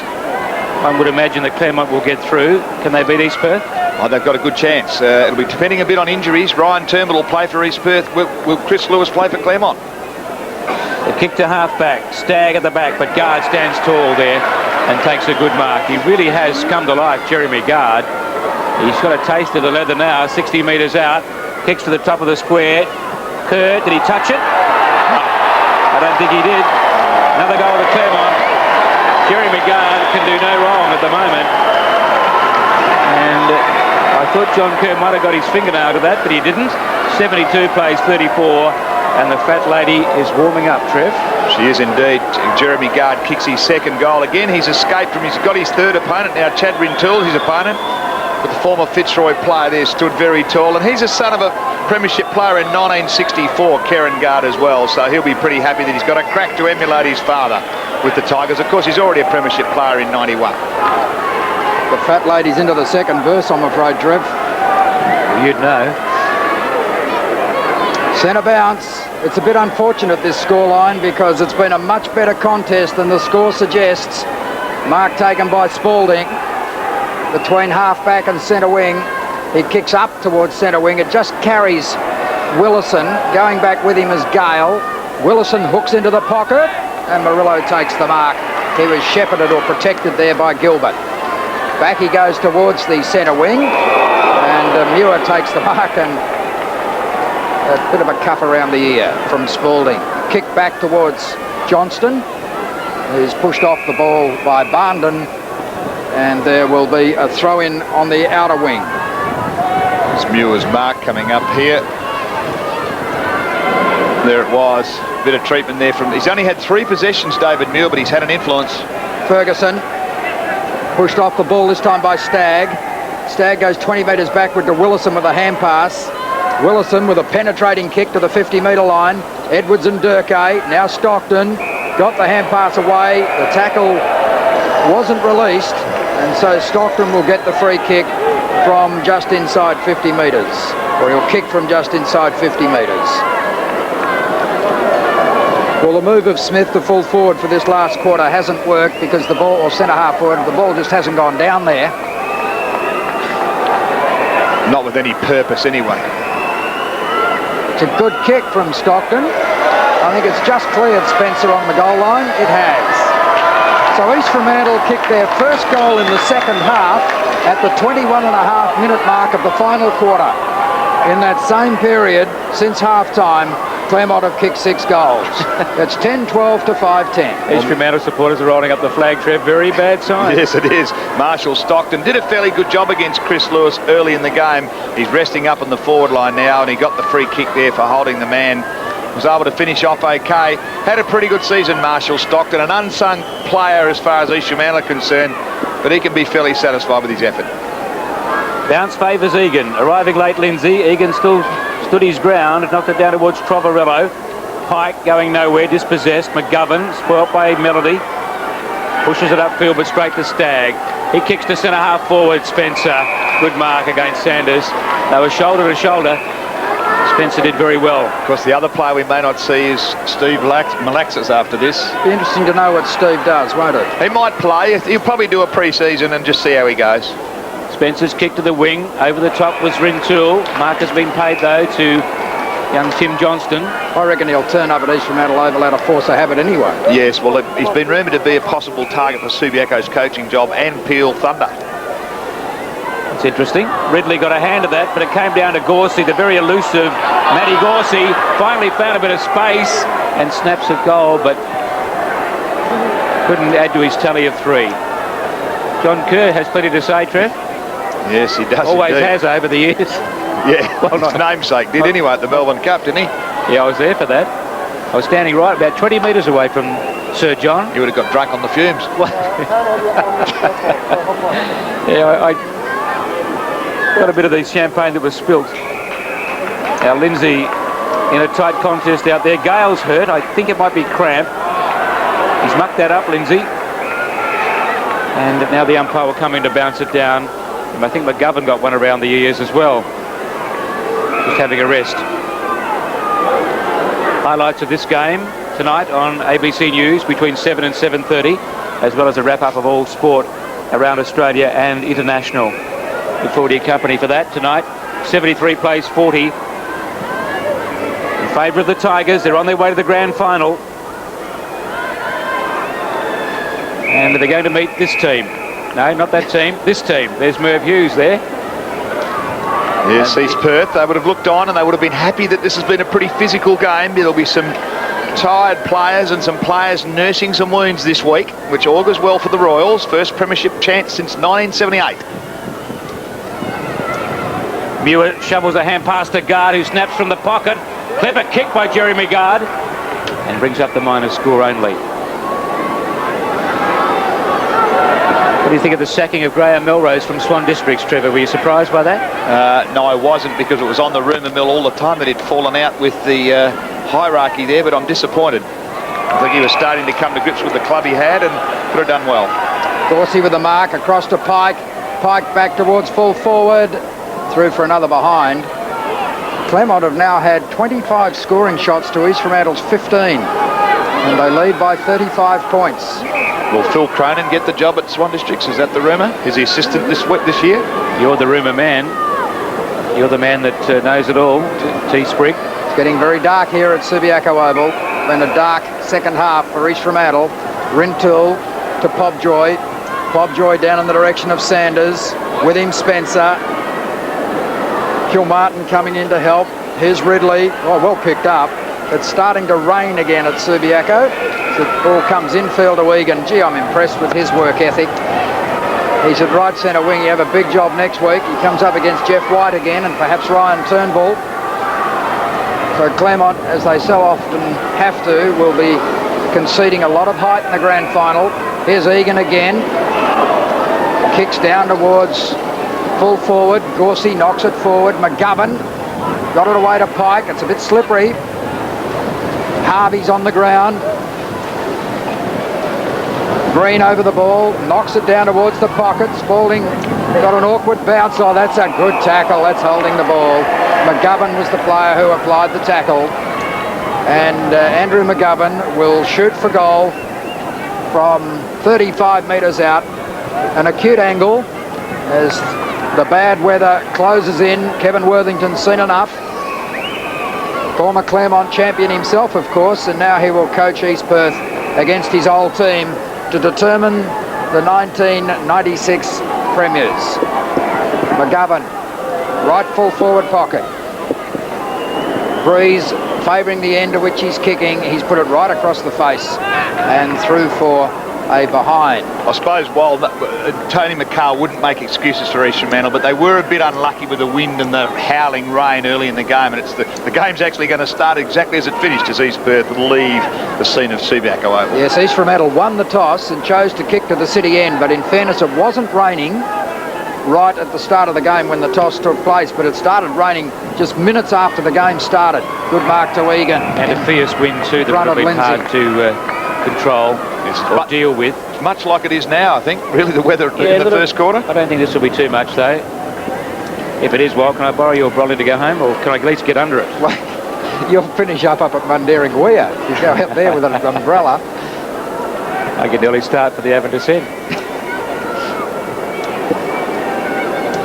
Egan from 55 metres. Oh, big ride there by Muir. That hit the base of the post, I thought. Not according to the goal umpire, though, and it's a goal. Suckered through by Harvey, who's just come on the ground. Well, the Tigers are running right away now. They go to 11-16, a very happy player there. 11-16-82 to 5-10-40. Close to full time. Yes, Richard Harvey hasn't had much of a run. Scott Sporting, being one of East Fremantle's better players. It's amazing how he was actually taken off guard, I reckon. Let's watch this come back in, Trevor. You can see where it bounces. Yes. We didn't see it. Oh, just sat on the line. Harvey in the right place at the right time. Umpire Cronje back in the middle. Lindsay and Egan. Egan's done very well, but straight down to Malaxis that time. Kick to half forward. Sanders has it under control. Malaxis over the top. He went looking for Smith, but it was wide of the mark, and Spencer's got it. He goes back to Pike, and Pike chips it out to the wing on the members' side. It favours Marshall. It didn't sit up the way he wanted it to, though. He pushes it in front of his body. Spalding comes down. He's caught by Marshall. Play on the call. A pack develops, and pulled off the football there is Cummins.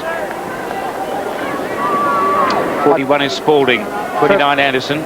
I doubt that East Perth and Claremont would ever have met in a post-war grand final, would they? Good question. I think you're probably right. Their top eras haven't coincided, have they?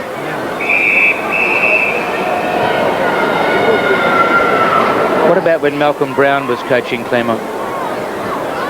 They didn't play East Perth? No, I don't think so. Not sure that they made a grand final under Malcolm Brown. Anyway, it's all set up for a great grand final next Sunday, and we hope you can join us on ABC television for that. Smith goes right across the centre of the ground. Spencer and Kilmartin. Harvey lends support, wins the day. And now a little bit undecided because he was confronted by Woden. Lays it off to Scott Edwards, close to the white line. He bounces it up along the boundary, and a boundary throw in on the outer side. 11-16-82, plays 5-10-40. Tony McCarl and Paul Harding, you could crack nuts on their face, Trev. Oh, it's a very hard thing to swallow after all the work you've put in. And disappointing to finish the way they have, East Fremantle, but I think they've achieved probably a little beyond what I thought they would this year. They're 7 goals down, and we're beyond the 30-minute mark of the last quarter in the preliminary final. Claremont are through to the grand final. That kick chopped off by Murillo. He took a long time. There's the siren. Claremont have won the preliminary final. Claremont 11-16-82 defeat East Fremantle 5-10-40. 42 points in favour of the Claremont Tigers. Todd Ridley in front, kicking 2 goals for them. They did very well today, and we'll see you next week.